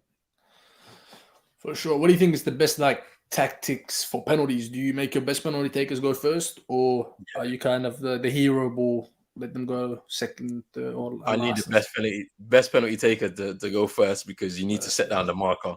Do you know what I mean? And then have obviously a good balance at least, you know, like. Oh, you like to go middle in it? You're a middle guy in it. Put the best. For me, I'm like the fifth penalty, you know, especially I take the pressure penalty. Yeah. First one's got to go first. If you're the best, go and slap the ball in the net, and then let everybody else make sure they follow the example. Because if they don't, for sure. And to be honest, even if you miss early, it's still another 4 penalties. So it's dependent on any. So if, you know, I like sometimes take first as well. I always sometimes take the first. I either put pressure on the rest of the players on my team, or just step up and take it. But yeah, who do you think will take it though? Let's see. Who do you think you'll take?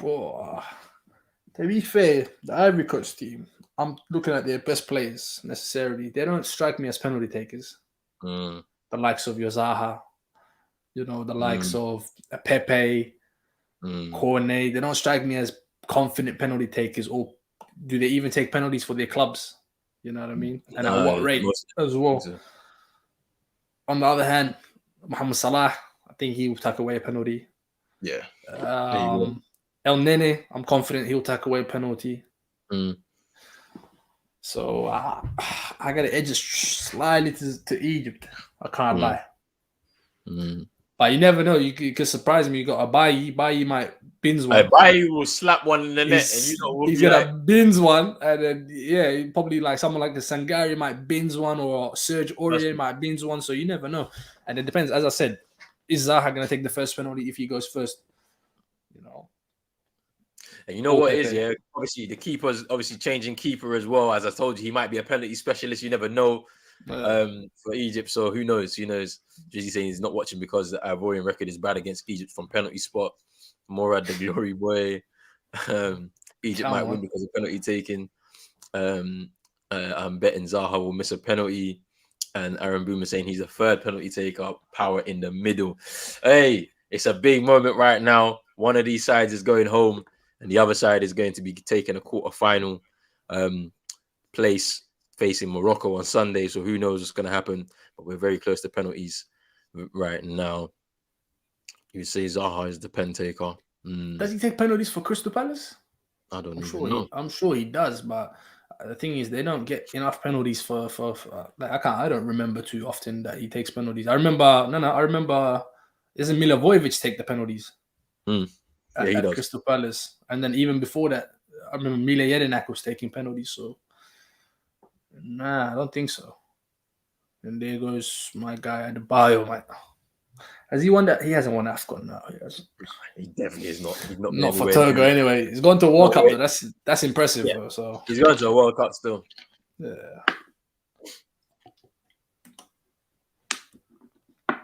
Hey, man said, love the channel, lads. Organic, natural, and no Manscaped ads. Hey, if Manscaped throw us the bag, I might have to do it. That's sorry. A bag. Hey, if it's a bag, I might have to do it. Man's got to eat. You know what I'm saying? Man's got to yam, you know? Yeah, you know what I'm saying? Isaac in here, big up yourself, Isaac. He's saying Aurier, Bayi, Derry, and they are madmans. Madman, bro. Keep up the good work. Thank you, bro. And Zaha takes some pens for Palace. Okay, fair enough. Hey, man, if Manscaped comes through, man's got to eat.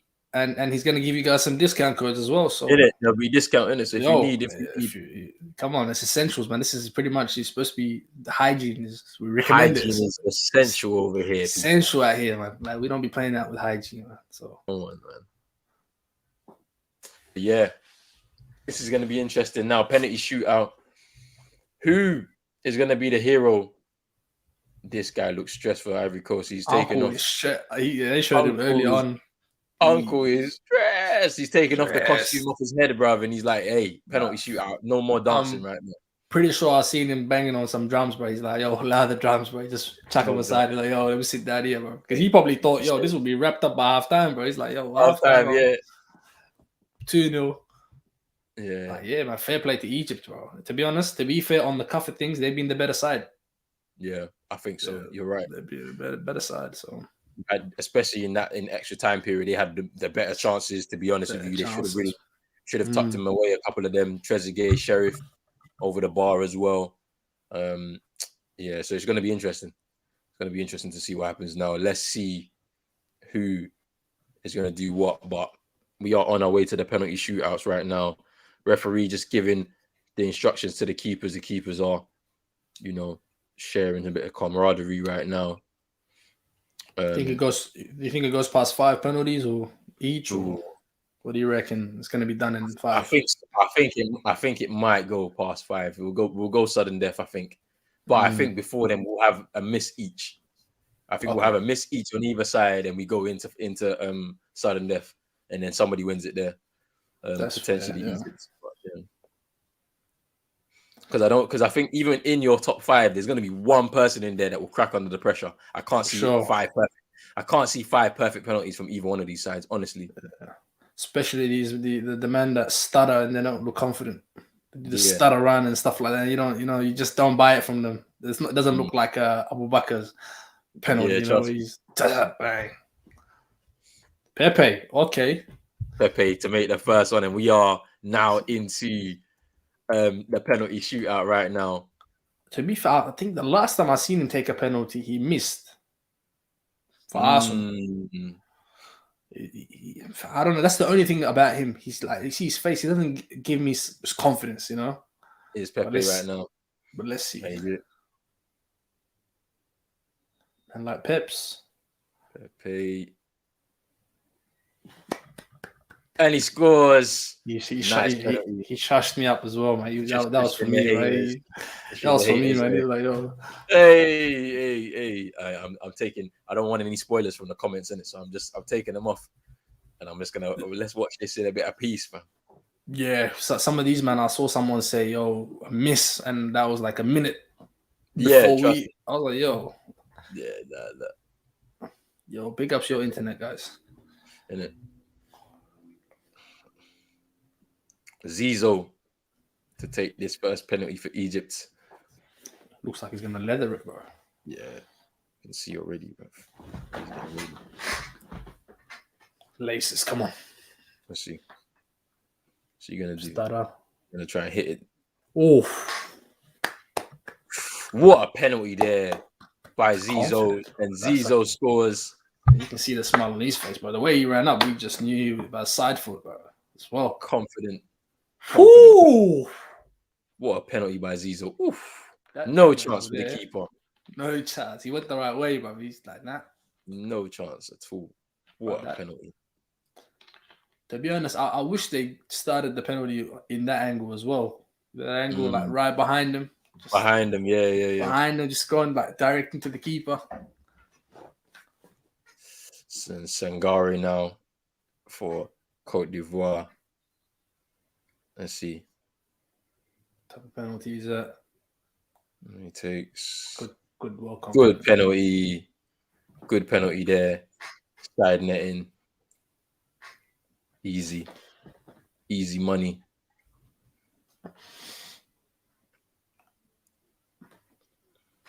Send the keeper the wrong way. Confident into the corner. Hey, Uncle is dancing right now.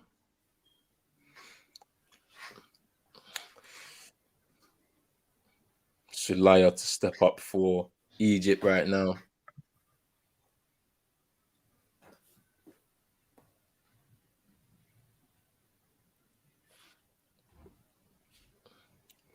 I need to let Rich know you can start the next stream whilst I'll jump in and we'll have a snack still. But Sulaya to step up. Oh, keeper came off his line. Like, ooh. What's going on there? Sangare steps off his line way early, but... Do they count that or do they replay it? I think you got to count. I think that for a penalty, if you score, if you miss, then maybe you retake because that's the advantage. But if you score, you can't. Sangari. Yeah, but he was Sangari. whole meat off his line.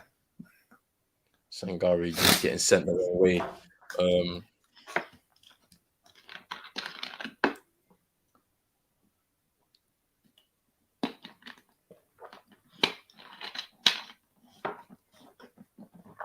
Yo, man, Bayi. Man, like Bayi in the building. Hey, Bayi to just. Oh my god. Oh, Bayi! What Bayi! is my man? What was that? Bayi did the jump, hop, skip, step, and just slapped it. And Gabiski. What's going on there? Bruv, man. What's wrong with this guy? This is him, though. This is him. He plays football like this. Like he's a kid in the park. You know what it was? This is how he plays. So he took the penalty like that. Look at that. Bro, he had a superb game as well, man. Defended damn near everything. Come on. Oh, but I told you there'll be at least one person that'll miss for either side. I think so. So watch. Who's next? I think now Egypt are on the up, aren't they already? Yeah, because they took because they went second. Okay. If they score this, they go ahead. Yeah.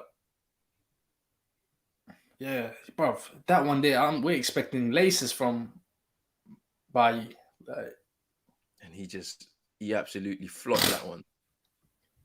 Oh, he took a. If they score this, then yeah, Stanskis, man. Type of penalty. I don't like these type of penalties, man. Good penalty though. Good pen there. Good penalty, man. You can't. Good penalty there. I think Badr Ali's coming off his line a bit too early, bro. Which is even causing him just even to go the wrong way. By Kamal with the good penalty there for Egypt.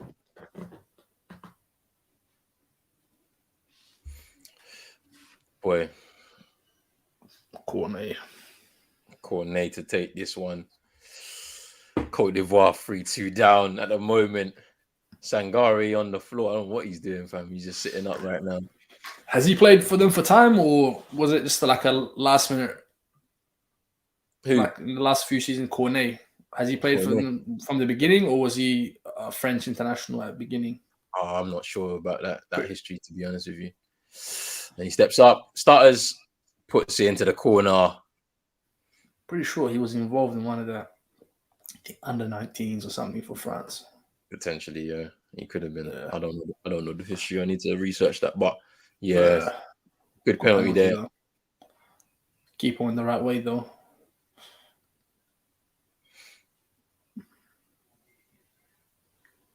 This is what, the fourth or fifth penalty? Fourth. Yeah, fourth now for Egypt. So I think Egypt, man, you put the pressure on them. Yeah, I feel like there's going to be somebody to miss because now when you start, but I think they've put Salah as 5. So maybe they're confident. Yeah. Abdul Monem, yeah. Is to take this one now. The fourth penalty for Egypt. Sangari trying to do a bit of posturing on the line there. So he's coming off his line. A good penalty. What a penalty there by Abdul. Yo. Hey. Look, if they don't score, I don't think Mohamed Salah even gets to take a penalty, doesn't it? You don't take it. You don't get to take a penalty if they score. This is it now. Côte d'Ivoire have to score. If they miss this, it's over. Has to be one of their hitters, man. Has to be Zaha, to be honest, because you're down. No, I would not put Zaha here. On a pressure pen, he would sky it. People in the comments are saying that he takes penalties for Crystal Palace. So I know, but like this is another situation. This is to get your country into a quarter-final of an international. I think it is Zaha. I thought you might miss. Oh my days! This is this. Hey. He has to score this. He has to. Zaha to step it up. Let's see. He walking to it. Good pen. And he had to take it. Pen. Good pen. You have to keep him alive because you can't just give it to any. Who else is left to take a penalty in that team? I don't know. Like a top player.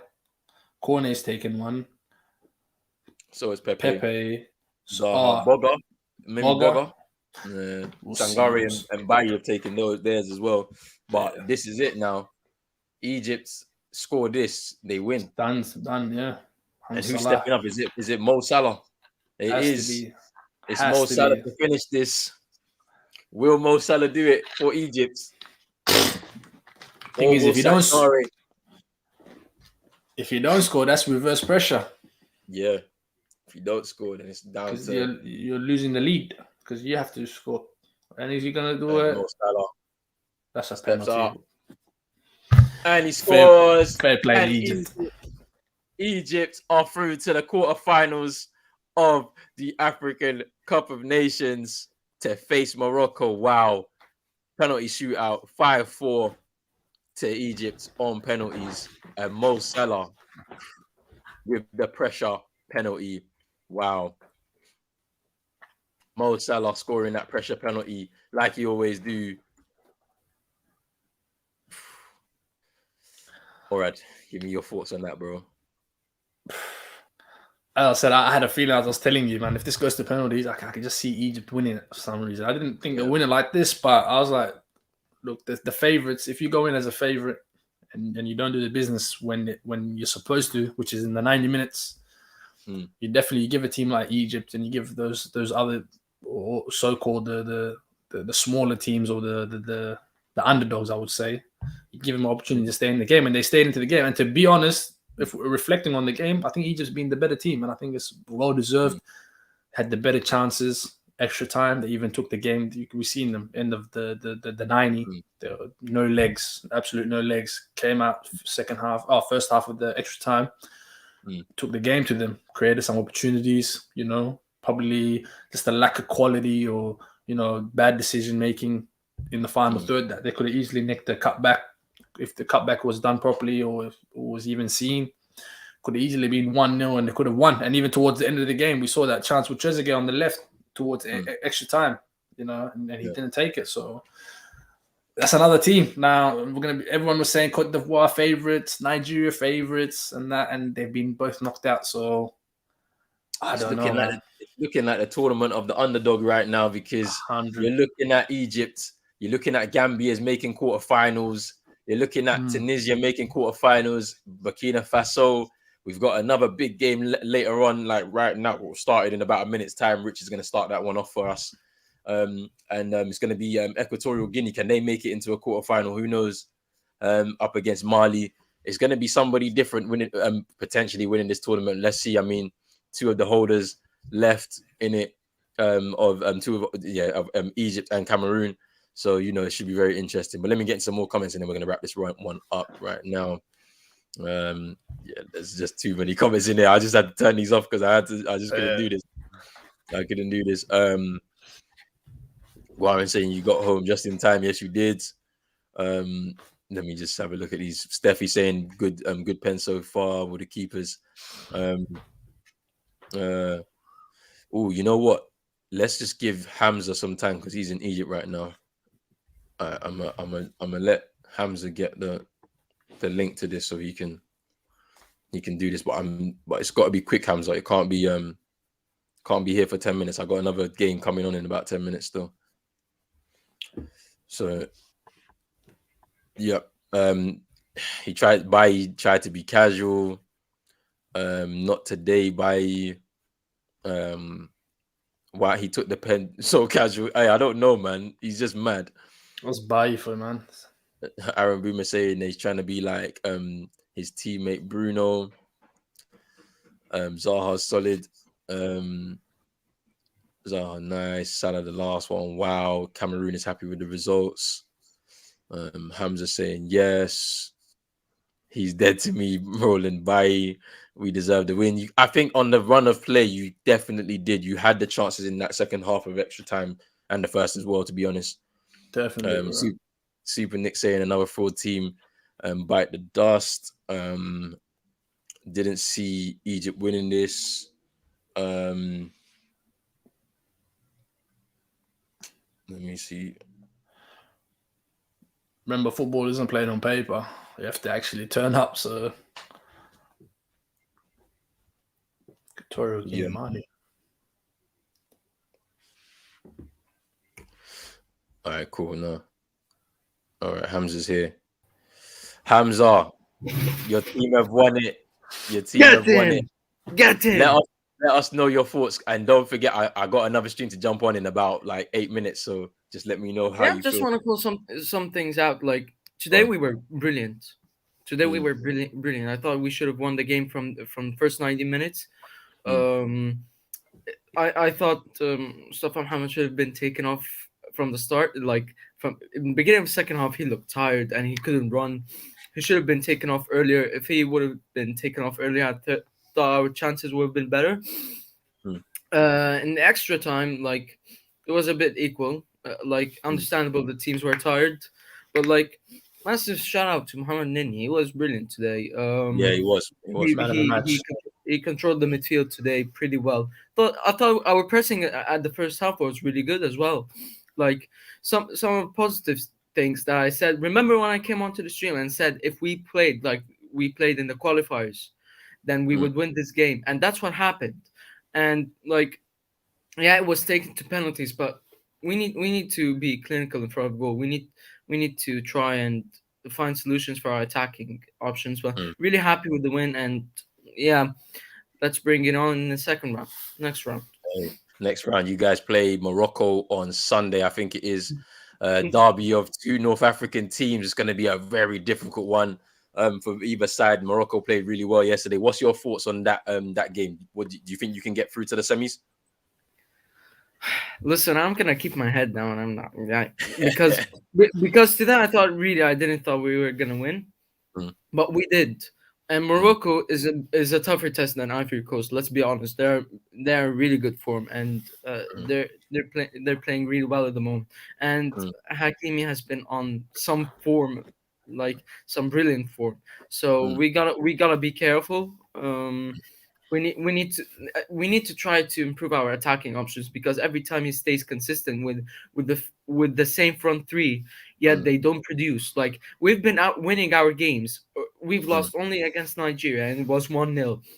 We mm. won 1-0. We won 1-0, and we've won again in On penalties. penalties, yeah. Yeah, so we need to score goals. And today, I think we should have scored goals because like we've had some really good chances today, but Yeah, what? like Sulaya had a good shot. Yeah, he Um, should have been. He should have put the ball in front of him. Yeah, Marmoush, the first half, hit the yeah, Mamouche as well. Trezeguet when he came on missed Hezzy, loads. Mm, he had that cut back as well. He should have maybe cut it yeah, back, went for goal. yeah. I think I all mean, the chances fell to everyone but Mohamed Salah. I think the player that yeah, they want on the ball. So it's a bit I unfortunate. think he was playing a bit of a creative winger, not yeah. like Yeah, what he. but you can So definitely see the quality levels between him and the rest of the players. But I think they need to kind of serve But him a little bit it's more understandable. Like 3 or 4 players every single bloody game, they mark him. So like, for mm, sure. there's no Yeah. way for him to play. But like, yeah, Mm. I think you need to start with Zizo and Sharif this time. In the I game because swear to God, I've been calling this out for a trillion times, but it's not. He's not gonna do it. He he reminds needs me of to. Ole in some ways. That Pharaoh, the yeah, stubbornness. Like Mm. he could yeah, like he kept on with Mohammed Sharif till the mm, end of the 90 minutes and mm, had to take him off because he couldn't run. Like yeah, that's the only reason that he took him off, not because he was crap. yeah, So To be yeah. fair, you can only criticize the manager. He's gone and done the business. He's won the game for you guys. he So won I the think game. So, he's won the game. Maybe that's the tactic. Bring him off the bench. Let's hold out a result. And as I said, it's going to be difficult for Egypt to score goals. And I think Morocco, they'll probably take the game to Egypt a lot more than Côte d'Ivoire. I think Côte d'Ivoire Yeah, just but sat we back. were defensively today. We were really solid, yeah, really, no, Very really good. solid you were good. defensively. But And Hegazi, I thought it was because of the CDM. I thought it was Mohammed okay, Nini. And then it was absolutely okay, brilliant. and But as then I said, you can only sustain and so much and the pressure. And I long don't think they put that and the much pressure. crosses that were being whipped in, and Hegazi just every single yeah, time slapped it yeah, out, slab it. yeah, Mm. yeah, Slabhead, yeah. Just, Hey, just before hey, we go, what do you reckon about Egypt's hopes? What's your predictions for Egypt towards the end mm, of the Listen, if we tournament? get past Morocco, then I think we're gonna win it. But like Okay. it's because Morocco basically are like I think they're the toughest team in the competition at the moment. So mm. like I, All right. I would Cameroon. predict what? Cameroon, Cameroon. you're Yo, not Vin, rating you Cameroon. can beat them. We've had history. We've had history, but That like, history, I know. Yeah. but no, every single like Cameroon, we're always scared of Cameroon, but like every single time we beat them. So Beat them, yeah. I'm not too fussed about Cameroon that much. But let's get through Morocco first, and then we'll settle in. And we can talk. We can talk. Hey, big up Hamza. Big up Hamza. I need to jump on this stream right now because they're about to play big this. big up with the massive work, and congratulations on your 1K. Absolutely brilliant and well deserved, pal.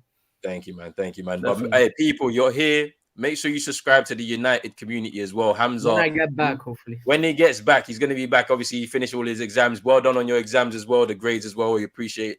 You need to appreciate all of that, man, because he works hard, doing YouTube, studying as well. So yeah, he's done really well, and he'll be back at it. He'll be back at it soon. All right, Hamza. I'll see you later, man. All right, man. See you, man. All right, people. Let's see. What are we saying? Hey, there's a lot of comments in there. People, I need to jump off this stream right now and get ourselves into this next stream. But I want to big up Morad for coming through, man. We've gone in about three hours here. Let people know where they can find you, my bro. Yeah, pretty much. You guys can see my app Murad Idris pretty much on all social media platforms: Instagram, Twitter, Twitch, YouTube. If you wanna subscribe and follow there. Hopefully, I think I just had my first. I've just been trying dibbly dabbling and stuff, but as I said, proper content production, everything's gonna be raised up, and hopefully, just trying to figure out just behind the scene type stuff. But yeah, you guys can go follow there. Cool, man. Cool. Quarter-final bound Egypt, winning on penalties against Côte d'Ivoire. I'm about to jump out right now. Rich has already probably started the stream already, so I'm gonna jump in with him in like 2 minutes. But people, make sure you like this video, subscribe to the channel if you're new, hit that notification bell, and we'll be back in like 2 minutes. I'm about to watch this game. We've got so much more content coming soon. We are out, people. Peace.